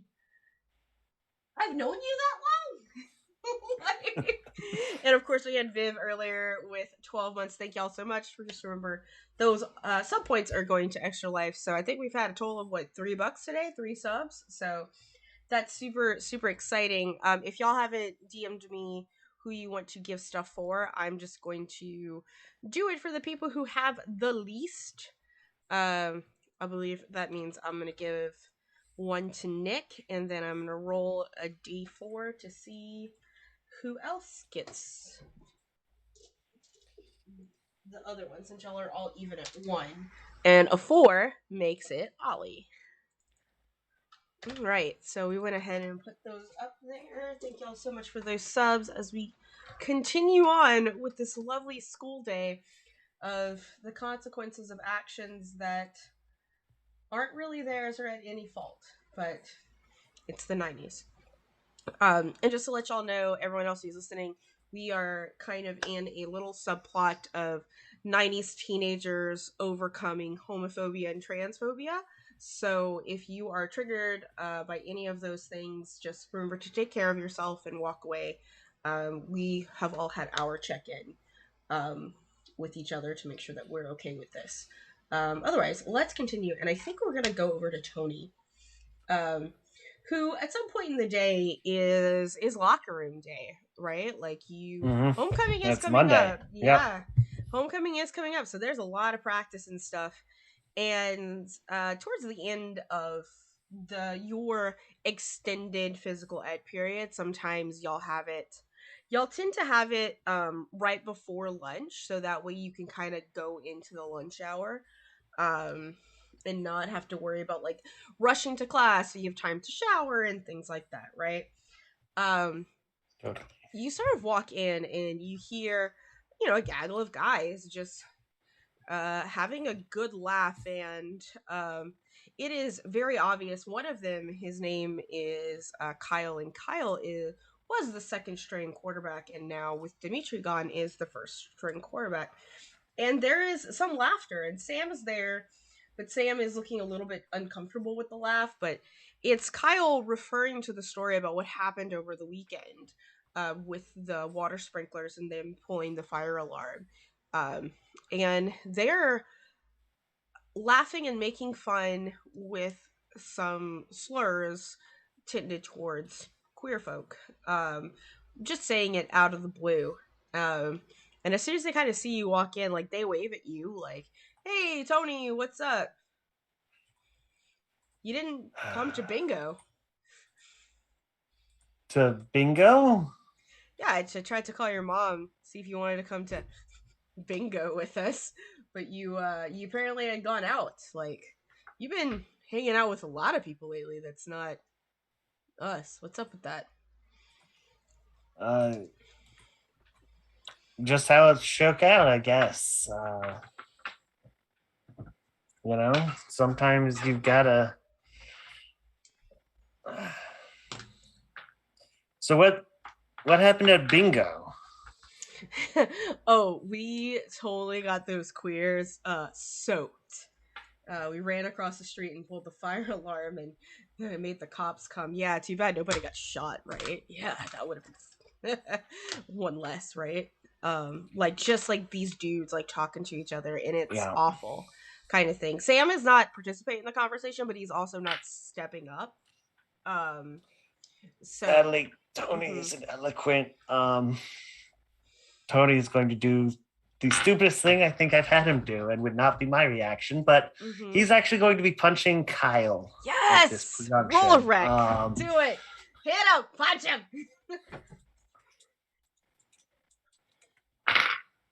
Oh, a 6 and a 5. You clock this dude in the jaw or the nose even, and he screams and like takes a couple of step backs, and some of the other teammates are just, everyone is surprised.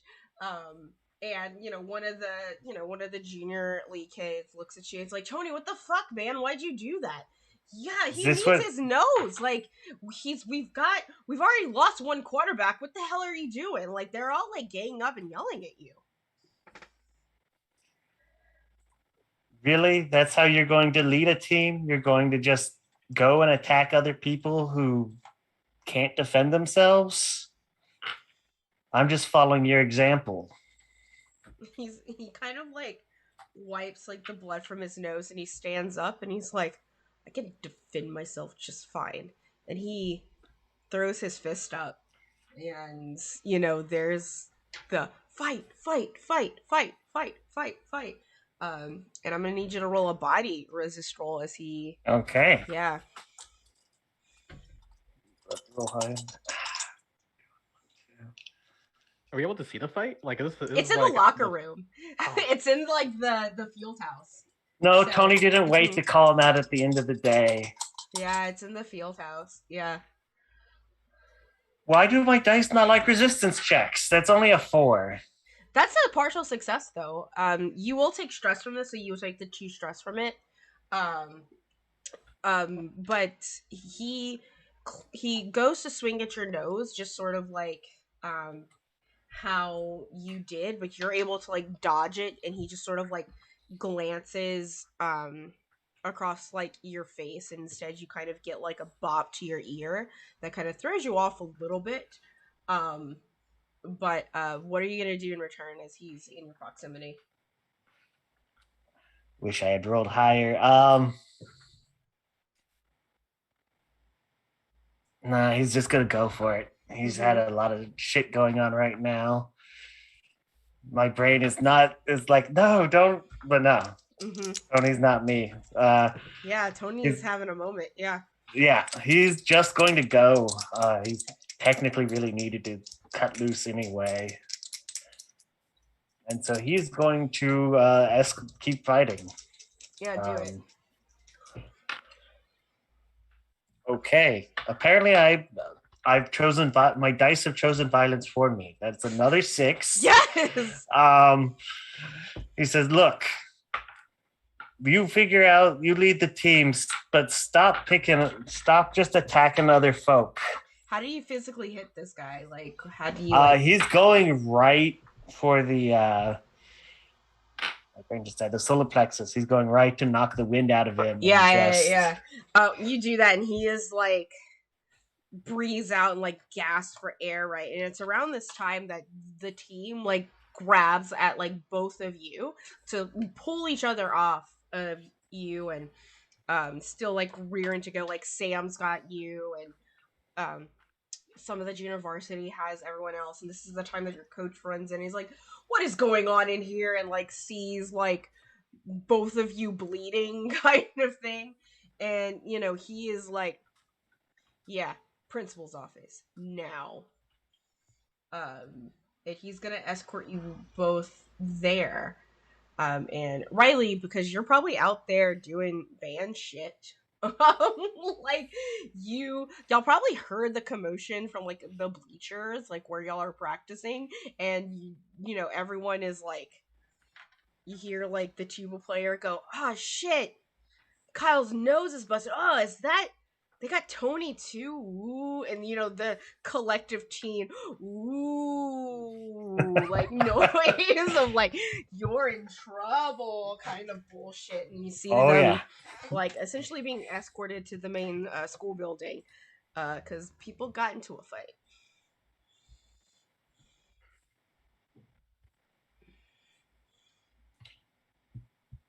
Tony goes along with it.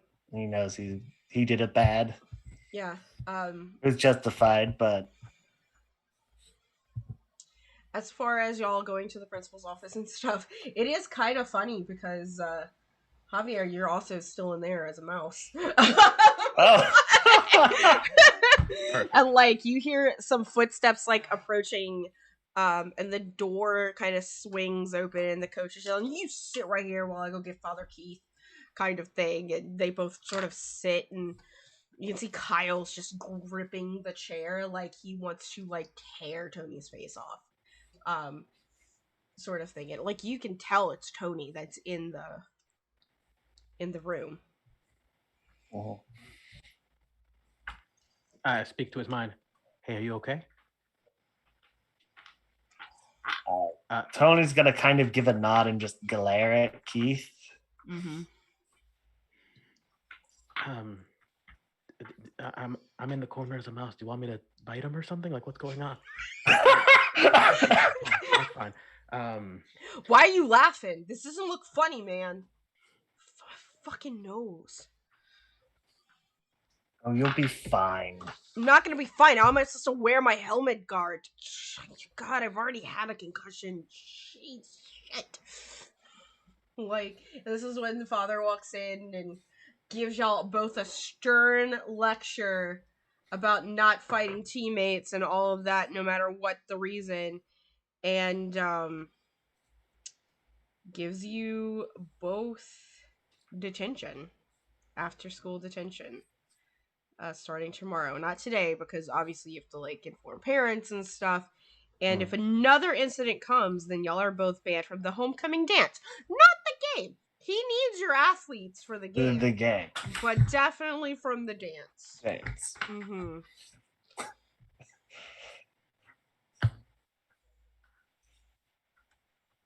Mice don't carry rabies. Anyway. So...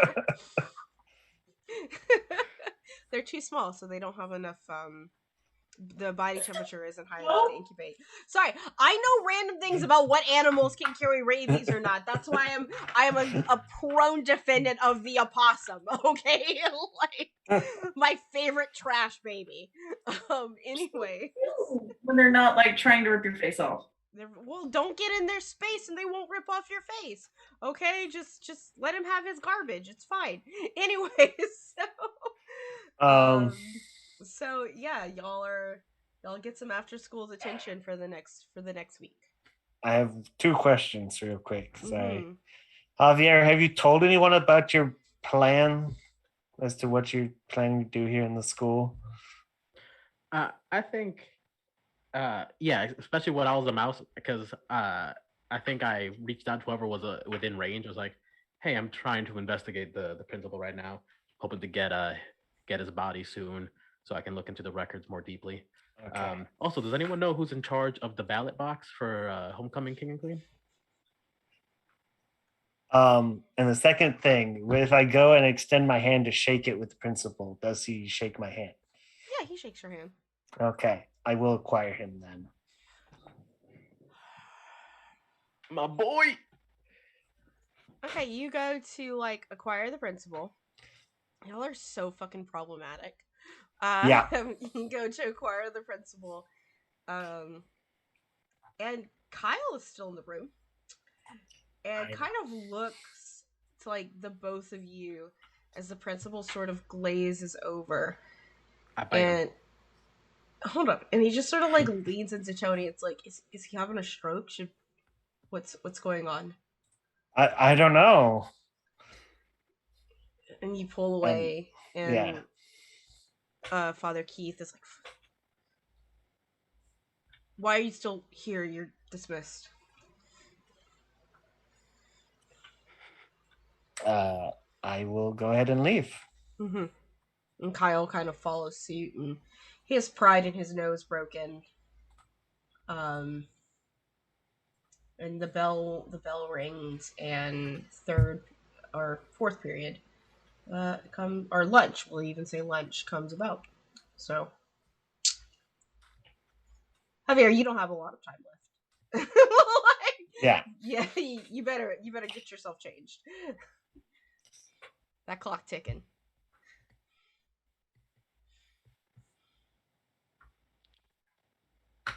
And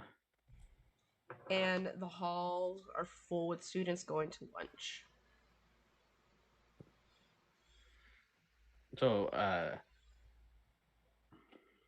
there any, like, passageways through the walls that I can get back to the bathroom? Look for one. All right, I'm doing it.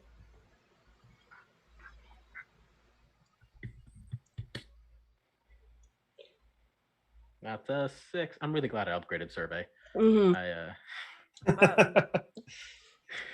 There isn't, like, a direct hole that goes to the bathroom, but there is the air vents, the AC. that you can go through and navigate through. As you get there and you get back to the bathroom and you look down the air vents, Final Fantasy VII style, you notice that someone has found your backpack in the bathroom and is looking through it. And it's like, who's this for? Oh, it looks like it's for that kid Javier. Oh, he probably left it. Yeah, let's go. It's lunchtime. What does he have next? So he's got like math. Okay, cool. I'll just bring it to him. I've got to go there anyway. And they take your bag and leave. Cool.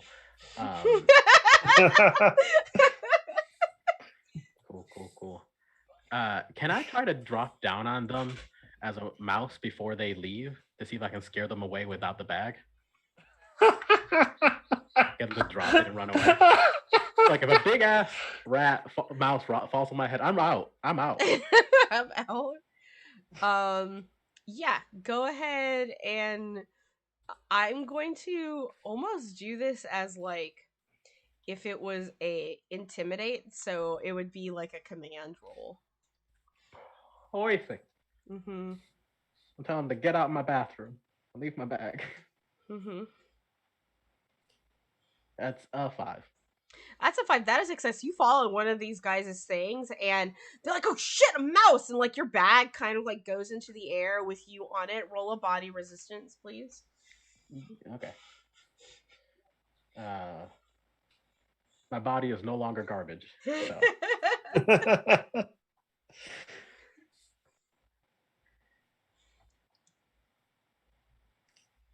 Another 5. Those workouts with Tony have been great. Yeah, go ahead and take go ahead and take a single stress as you were kind of flung, and you're not able to quite hold on to the bag, and you kind of hit the back of like the bathroom. It's not that you hit the wall; it's like you go flying and you fall into the toilet bowl. That seems right. Mm-hmm. You're left alone at this point because there's shit as a fucking mouse. God shit. They're like outside and you hear them like trying to go through like, is it on me? No, I don't. So you have a few moments of privacy. Yeah, I'm just gonna change back. Mm-hmm. And head off to lunch. Or whatever. Yeah, when you walk out the bathroom, those two guys are standing up and they're like, were you in the shitter the whole time? Yeah, I was actually, but someone had reached under the stall and taken my bag. Did a mouse fall on you? No. There was some commotion in the stall next to me, but that was about it. Is there a mouse problem in this school? Yeah, apparently. Who knows? We should definitely talk to somebody about that. Oh, yeah, well, who knows where they launder money in this place? Probably the football team. Yeah, definitely the football team. It's definitely not choir. They're choir boys? Yes. Yes. Little nerds. Like, it's great. Oh, I feel like I just bullied someone then. Mm-hmm. Y'all all kind of head to lunch, and Riley, you had seen Tony get escorted out of the field house and all of that goodness. And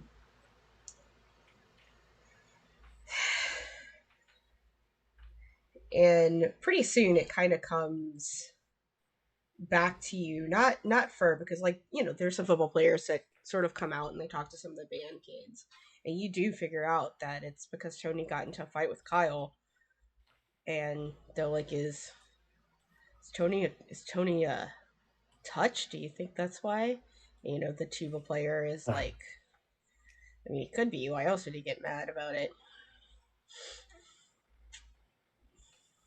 Just like you get the gist of why Tony and Kyle got into a fight. Yeah. Mm-hmm. Goodbye, Cat.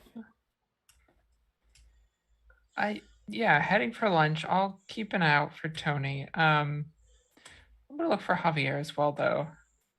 As I'm walking. Mm-hmm.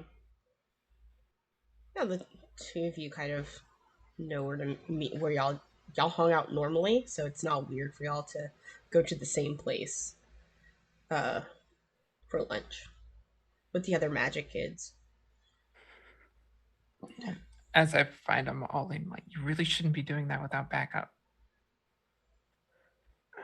Yeah, but I just I, I I was just looking for an opportunity. You're right, though.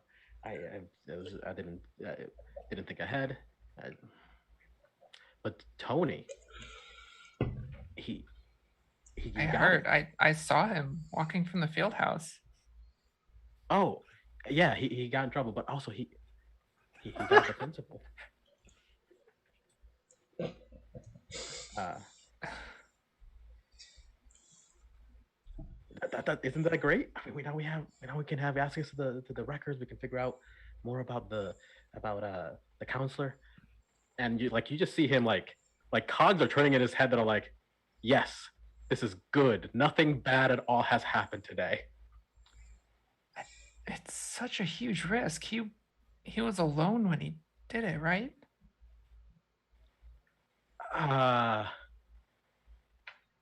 Well, he was a little premature on the activation there. Oh God, what's that loser's name? Kyle. I think Kyle saw him, but he's I don't know if he's a controller or anything like that, but he doesn't seem like he really knew what was going on. Luckily, he's one of the dumber ones around. Still, it's such a risk, and if the principle is we don't know if they can tell when it happens. When I got taken by Tony, was I aware that I was gone for a few seconds? Huh? Oh, sorry. When Tony acquired me, was I aware that this happened, or was it kind of just like it just seems like a lapse in memory, right? Like a 10, like however long. It's kind of like it's a moment of like disassociation. You know how when you're driving and you're driving a familiar route and you just sort of zone out. Mhm. It kind of feels like that. Mm-hmm. I don't think the principal would notice. It's sort of like you just go blank for a second, and then whoops, here I am. And we're sure it happens to the passenger too.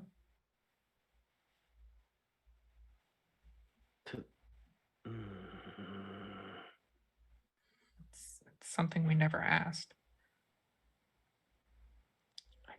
Oh my God. It's just it's done now. I'm starving. It's square pizza day.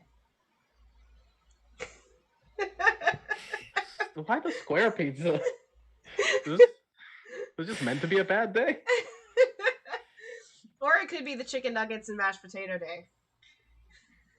See, when I went to private school, we had way better food than the public school. We had Domino's instead of square pizza. Just saying. We had everything in my private school was also like made from scratch too. But yeah. The moms would be in there, and then like twice a week they like got yeah. us, like, It's I will say that it's mashed potatoes, corn, and chicken nuggets day. So best day because you just get to scoop the mashed potatoes with your chicken nuggets. that with KFC, and it makes me happy. Mm-hmm.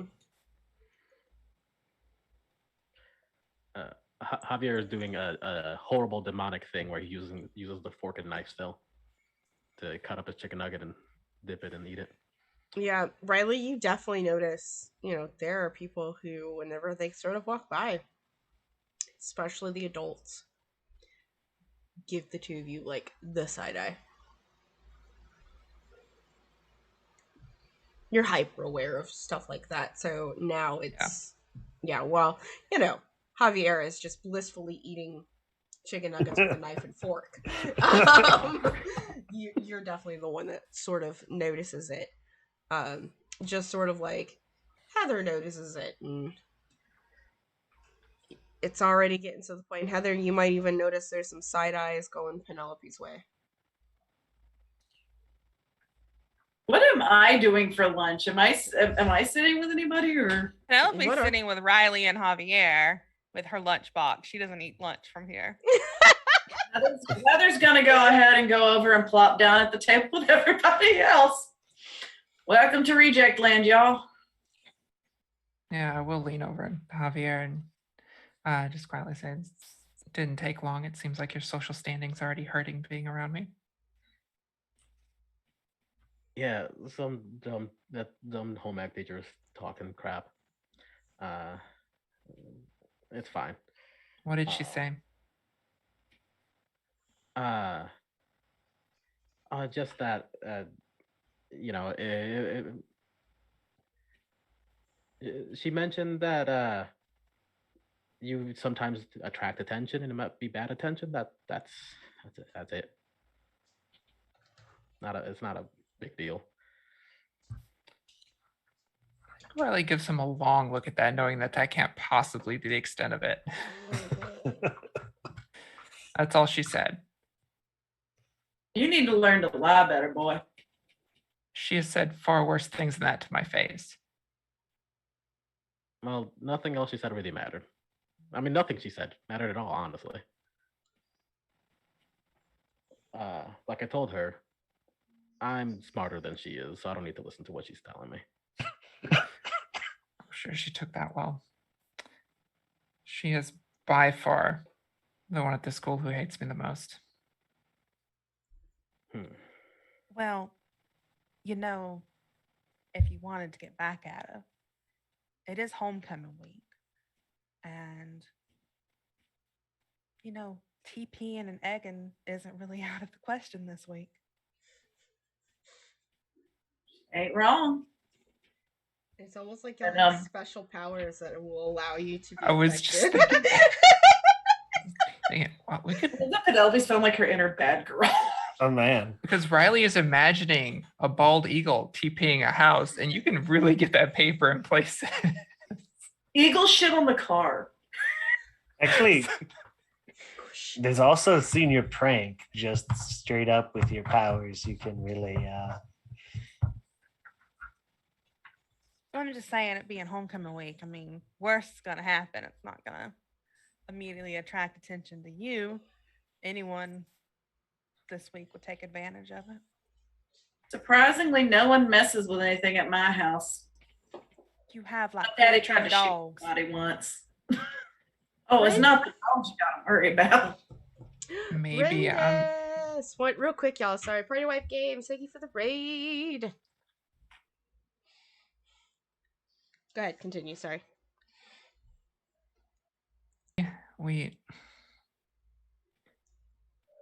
I've just been trying to get my head down. I wanted to get out of here. The whole point was just to get through the year, but I don't know if that's It's going to possible attract anymore. attention anyway, right? You might as well have a little fun with it. Come on, if I can make it through, you can make it. Might also be a good idea. And if anyone tries to mess with you, I'll fuck them up. Of course. It's like if anyone tries to mess with any of y'all, I'll fuck them up. I'm not sure if you guys saw. Apparently, I'm a terrorist, and I say that real hushed. According to the news. Oh, the zookeeper. Heather can't help but people when she says that. It's the funniest shit I read in years. So, like some her Batman kids- down or some shit. yeah, honestly, it was bad. It was unfortunate, but some kids doing some dumb pranks might be a good way to distract people from all that. I'm just saying, it might also be a great idea for us to. It could work. What the hell, I'm in. I'm definitely in. I mean, I'd rather do it with y'all than the cheerleaders. I'd definitely rather do it with you too. Penelope packages that one away. Can't help it. Just comes out of my mouth sometimes. Have you guys like mentioned that you're dating or together to the group? The rumors have been spreading that. Oh, everybody- The rumors have everybody thus knows. spread. The problem is that Javier, you were like a mouse most of the time, and Tony was in the principal's office. You Right. haven't heard yet, have you? Mm-hmm. Penelope asked me to homecoming in front of the entire cheerleading squad. Oh, that's awesome. Wow. Kind of amazing. I thought you and Tony were a thing. I don't know why people got that idea except for the whole cheerleader football player thing, but it's an awful stereotype. I mean, I'm still technically a jock. Just saying. That is true. Do you think they're going to let you go to homecoming together? Well, if they don't, we'll go to Chili's. My Okay, mama. so is Chili's a lesbian thing? My moms were going to Chili's too. They have 2-for-1 margaritas there. Are you two gonna go? My mom is Y'all the head of the y'all want to do PTA. double date for dinner? Huh? My mom is the head of the PTA. There's no way they're not going to let me go. Be surprised, Penelope. Well, we can always try. Do y'all want to do double date for dinner beforehand? I mean, I wasn't planning to go. I don't normally. Oh, well, I mean, we can. Javier wants to know if you want to go to homecoming. Yeah.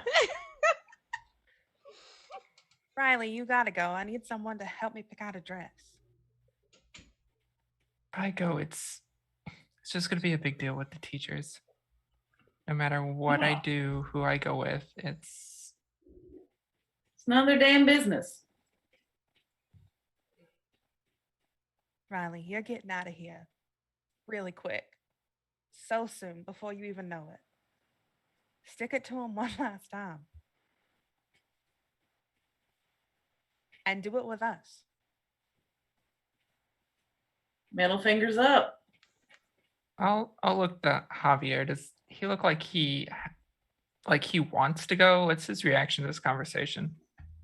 Oh, he's not ecstatic, but he is happy. He is I don't know.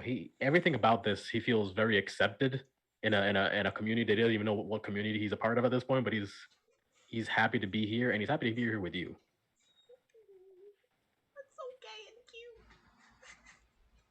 Yeah. Riley sighs then, and I guess she puts her head over on his shoulder for a moment. Not to mention, Tony messed up Kyle's face royally. All of his pictures are going to suck. His mom is going to be so mad. Does anybody know what happened officially? Where is Tony? I haven't seen him. Tony is just there with like a plate, like looking around because you're not sure who Heather's- you're allowed to sit with right Yep. now. Like, Tony's going to let you guys sit alone because he realized he was a fifth wheel about halfway through that thing the other night. I think it's Penelope who stands up and she's like, Tony, what are you doing? Come sit with us. I mean, should he? Why wouldn't he? He's our friend. Well, I mean, he's still got a reputation. I'm assuming Heather does not know why they got in the fight yet. She has no idea. I think Penelope walks over to Tony, where Tony is sitting by But himself, Tony, and is just like, you don't have to sit with us if you don't want to, but we're still your friends regardless. I know it's more.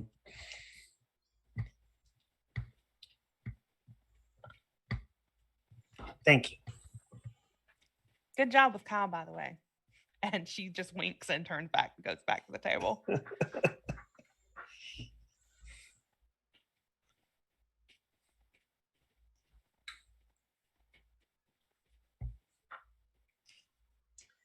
so the camera sort of leaves y'all having lunch with each other and once again really just being normal teenagers, and you see sort of like this time lapse of the day go by and the rest of the school, and the camera sort of, this is more of a scene as we're probably going to be closing up here pretty soon.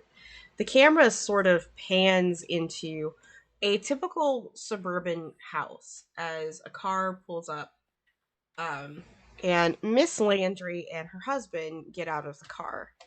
And they are greeted by Mr. Kadir and his very pregnant wife. And, they are feigning excitement as,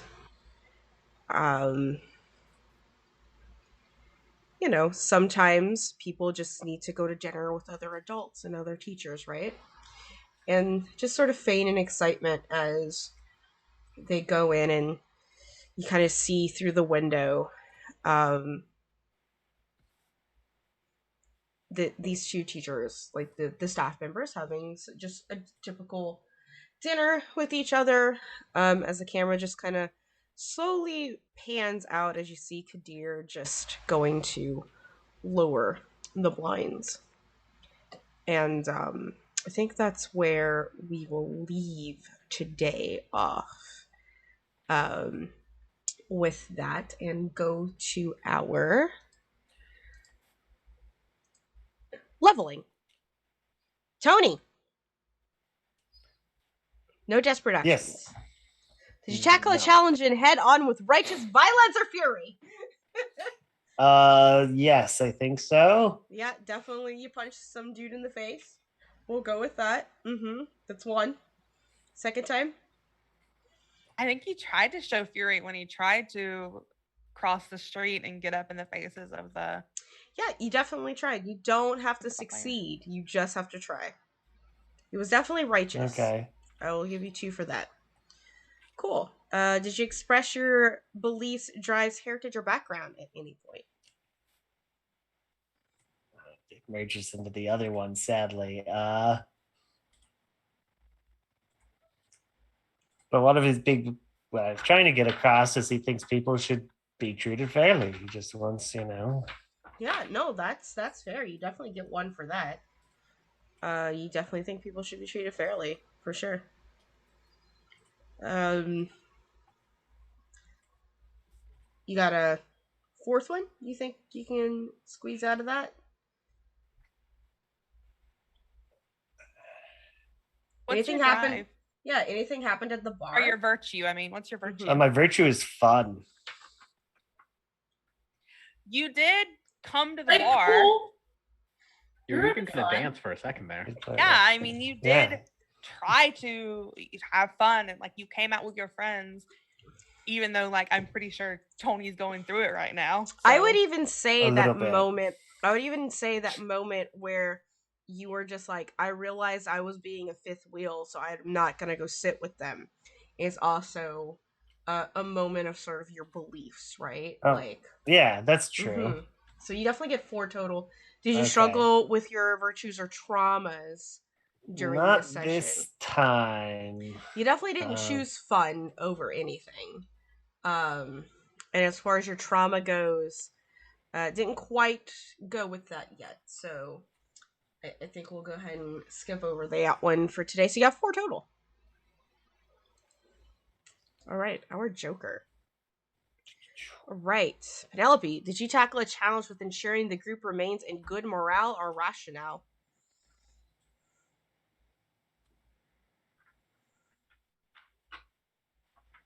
I think that the last scene at the lunch Mhm. table was trying to keep everyone in good rationale, especially Riley and Definitely. Tony, like trying to keep everyone in good morale. Like she's trying to keep everyone together and let everyone know that she's there for them. They're there for each other. Yeah, absolutely. I definitely feel that. Do you have a second time that maybe at the bar that you encountered that, or at any point? What about telling, I don't know if you were here for this, Val. You might have Mhm. been when you stepped away. But there was a point when Penelope told Heather that she would go to her family's house and meet her mom to try to see if she was a controller. Oh And yeah, I think that was definitely. because Heather was breaking down, so that was definitely Mhm. trying to keep Heather's morale up. And that and warning Heather about Clay, I think, was also definitely in there. Yeah, I'll give you 2 for that one for sure. Been asking Heather. Heather's morale went way up. Did you express your beliefs, drives, heritage, or background at any point?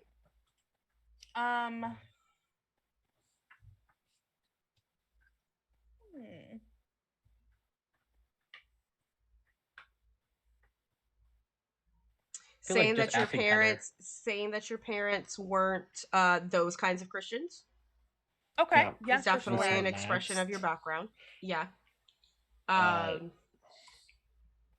What you got, Tony? The final scene, you were talking about how your parents kind of help run certain things, so therefore PTA? you can, therefore you can get away with stuff.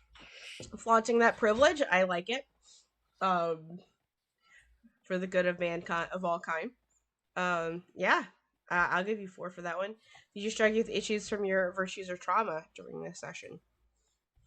I think she is struggling still with the whole Lynette situation because her virtue's friendship. And she was sort of choosing Heather, who she's interested in, over this relationship with Lynette, even like apologizing to Heather for not defending her when Lynette would, tease her and stuff like that. I think she is struggling with that friendship virtue.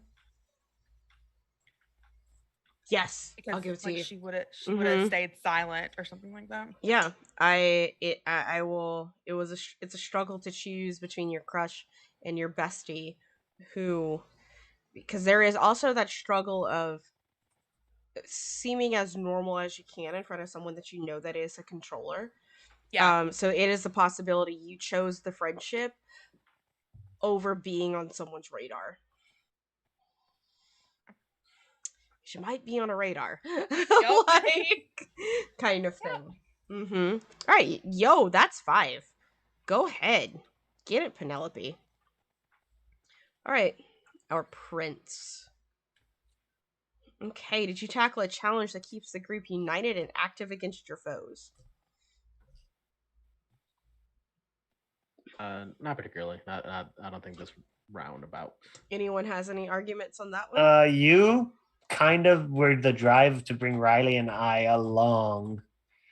I was about to say that to the bar. Yeah. Okay. And that was a good bonding experience for all of us. All right, I got you we 1 need in the face of everything that's happening. Yeah, I'll give you 1 for that. That's a really good argument. I appreciate that. Okay. Did you express your beliefs, drives, heritage, or background? I'm smarter than everyone else here. That was so good. I'm going to go with yes. Get a negative point for not understanding queer culture at all. That's going to be my other one. I'm a virgin. Oh, so good. I walked back to that, so I was like, you see, milking experience? You got 2 for that, buddy. You got it.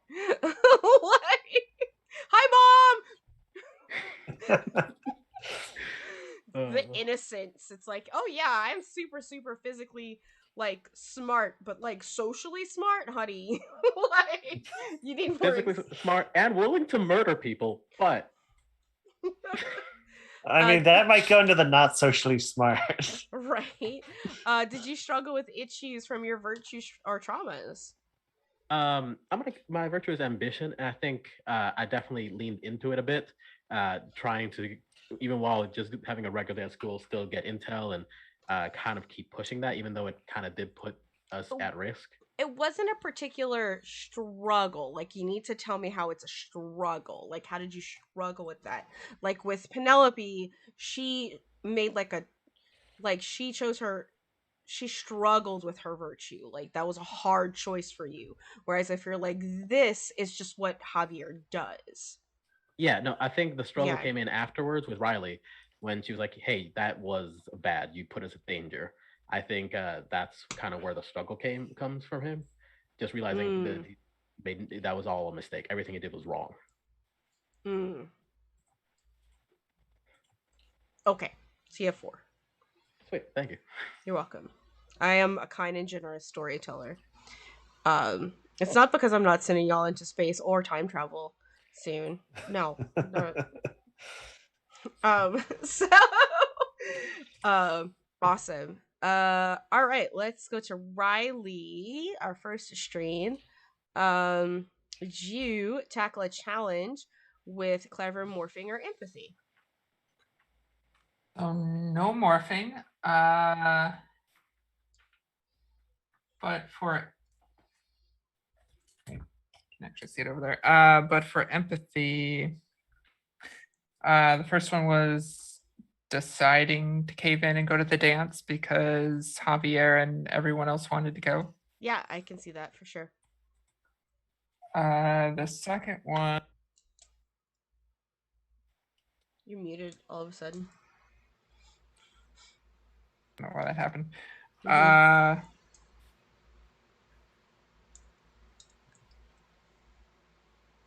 Shit, there was another one, but I guess I didn't write it down. Something at the bar?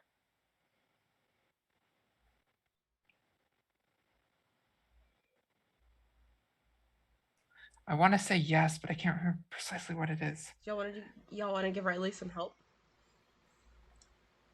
Anything at the bar sticks out for y'all?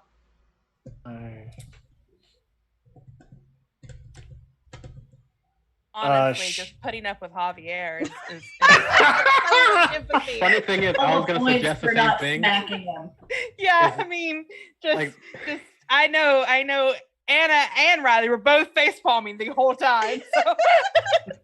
Like the fact that she literally was like, "Oh gosh, I'm just gonna let him do his thing." I think that was very empathetic. You just let him be who he is at that bar. Yeah. To let him learn those experiences. Okay. Well, and she managed to usher him away from the moms. So when he Yeah, was, that is true. That's true. I did pull them away when they were uncomfortable. Yeah. More So meeting your kid in a queer bar that's like clearly there's some kink going on is very uncomfortable for them. They did not expect to see you there when you were taking Riley out on a date. Like, 2. Did you express your beliefs, drives, heritage, or background? Yeah. Talking about my history with Miss Landry. Yep.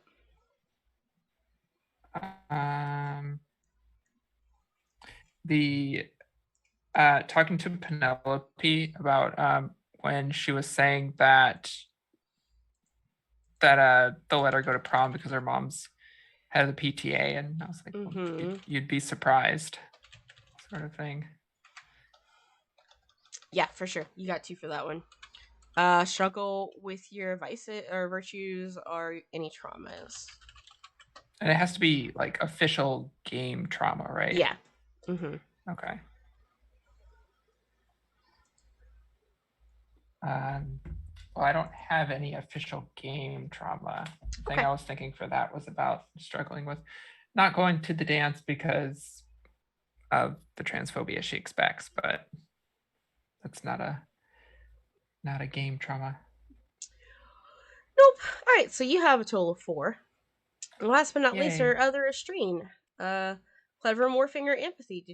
Did you face that challenge? I think her empathy came with trying to protect Tony and Penelope from, committing social suicide. Yes. Not that it worked, but she tried. You did. You definitely, you tried to keep Tony from going across the street was like a big one. And then you also trying to just hide Penelope from the police. I definitely, and just that whole cute moment where y'all smooched. There were some ulterior motives there. But doesn't mean it wasn't empathetic. I gotcha. Beliefs, drives, heritage, or background? Definitely on the queerness. Oh yeah, leaned in onto the bar and talking about like how uncomfortable you are with your mom at that point and almost crying. Definitely a big one for me. I guess if you won for that. I'm gonna apply that to her too. And I would even, and even then, I would say you teach your Penelope how to play pool. Like, you were like, I've been doing this since I was 14 years old. Yeah, 4 for that one. Did you struggle with a virtue or a trauma? the virtue and the trauma would definitely be what's going on with her mom and the fear of her. Well, you don't for have her you don't have an official game trauma. As far as this, like when I think about struggle, it's like in this game and the way that it's translated, when you struggle with your virtue, is that like your virtue causes you problems and it causes everyone else problems. It's like a selfish thing. Is it your Yeah. virtue family? Yeah. Yeah. I think this is just my opinion Mhm. that Heather telling Penelope about how she sort of still wants to have a relationship with her mom, regardless if she's a Yeerk or not, is Heather struggling with family because she so desperately wants her mom, and she's like willing to be like, if they take this Yeerk out, maybe mom will go back to the mental ward. You know, like I think Heather's struggling with like what she wants. Yeah. I'll give you 5. That's a good argument. Yeah, so you get 5 on yours. And now let's do our crew sheet real quick. Rep. Your rep as a group didn't go up. However, I'm gonna give y'all a heat. 2 heat even because of the Tony's fight. For sure, is definitely one to kind of give you one of Tony's fight. And the fact is, y'all are a bunch of queers in a Catholic school. Like, there's a little heat. There's a little heat going on for y'all on that one. Mm-hmm. A little bit. Like people have like your eyes, like they've got your eyes on you. As a group now. Cool. So, were y'all successful eliminating key members of the Yeerk force to do harm to a visitor or eliminate the usefulness of a specific controller during the Yeerk invasion? That is a no. You did not contend with challenges above your current station either. Did you bolster your crew's reputation or develop a new one? I'm going to give you 1 for that because y'all got the representation of being the gays. I can't like deny that, like which by the way, y'all have like an upgrade that y'all need to decide on because there is, in fact, it's an upgrade and then you'll have 3. I'm just gonna darken the other 3. Hey, that needs to be gray. Cool. Do you express the goals, drives, inner conflict, or essential nature of the crew? I feel like we've bonded and become like more of a team. Like everyone's like, it's not so much we're a bunch of people that don't really know each other that have come together because of the shared thing and kind of like we were earlier. Like it really felt like it was I've definitely got 1. Will happily give you 1 for that one. And I think with that concludes our game for today.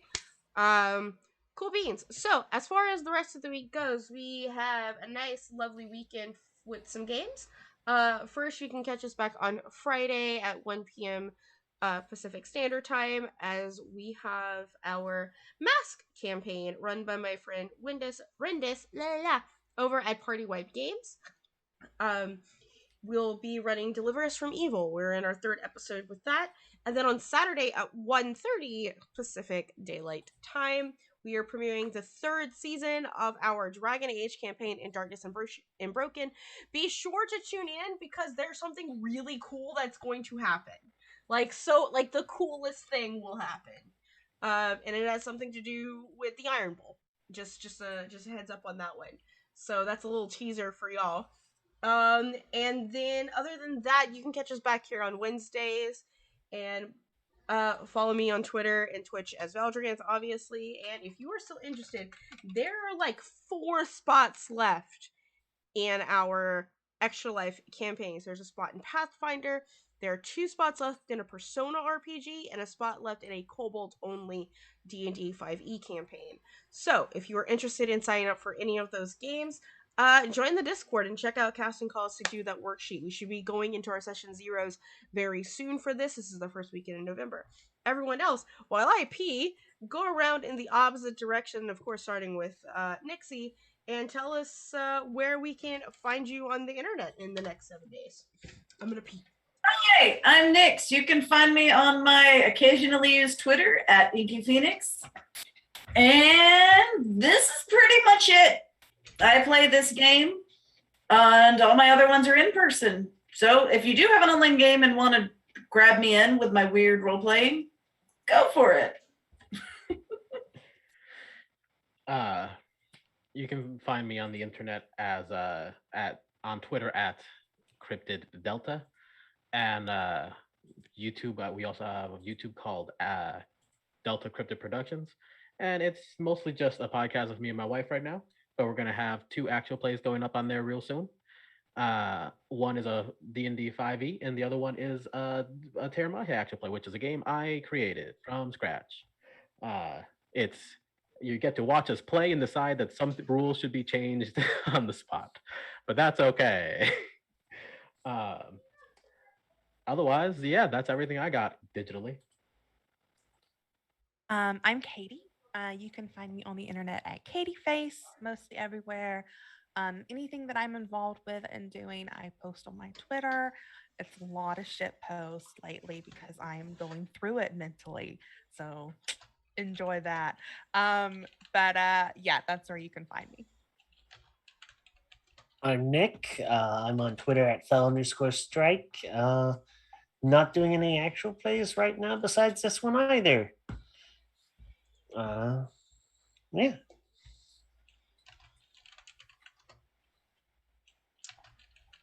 Had trouble unmuting again. I don't know what's up with Zoom tonight. I'm Anna, aka Archival Dust Bunny, most places on the internet. Queer and trans advocate, museum worker, and TTRPG streamer. If any of that sounds interesting, you find me on Twitter at Archival Dust Bun. I stream a lot of places. Some days you can find me either at Gona_Hawking's Twitch channel at 1:30 p.m. Eastern, playing D&D and World of 1930s technology. I play a noble woman who is deposed and is on the run and being hunted. A really great cast of characters for that. Or at 8 p.m. Eastern, you find me on Guild of the Phoenix playing Cyberpunk Red and watch me as a medtech trying desperately to keep this party alive that seems to want to die so badly. Mondays, you can find me on Weave the Tale at 8:30 p.m. Eastern playing Alien, Paradisio Lost. And Tuesdays on the Black Feather Guild, you can find me at 8 p.m. Eastern playing Dragon Age, which is 2 parties campaign that we're doing, games on Tuesday and Friday that will eventually, hopefully, converge. Podcasts are more your thing. You can find me in Response Team Omnicron, a Lancer actual play podcast playing through No Room for a Wallflower. First episode for that drops October 11th. And just announced Heroes of New Halcyon, which is a City of Mist actual play, looking at some older superheroes coming back to the city they're originally from and finding it very, very different. Is this like a Mask in a City of Mist crossed over? Because it's like Halcyon is also the city in Mask. That's why I was wondering. I don't know. Interesting. Tune in to find out.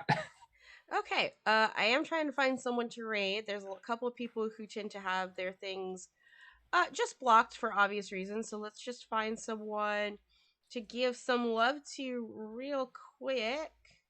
Mimics is not doing anything, blah, blah, blah, blah, blah. Let's see if the Fey Realm is open to raids right now, and we'll go see if that starts. Let's see. Nope, does not. Okay. All right, so we'll go and we'll raid my friend over at Code Gorilla, I think. He's actually one of my real life friends. He's playing Anodyne 2, Return to Dust. So yeah, here we go. This is one of my real life friends. We actually met the same place that me and my husband met on the internet, and when I moved to Texas, we hung out in real life several times. Cool human. Go give some love, and we will see y'all later. Bye.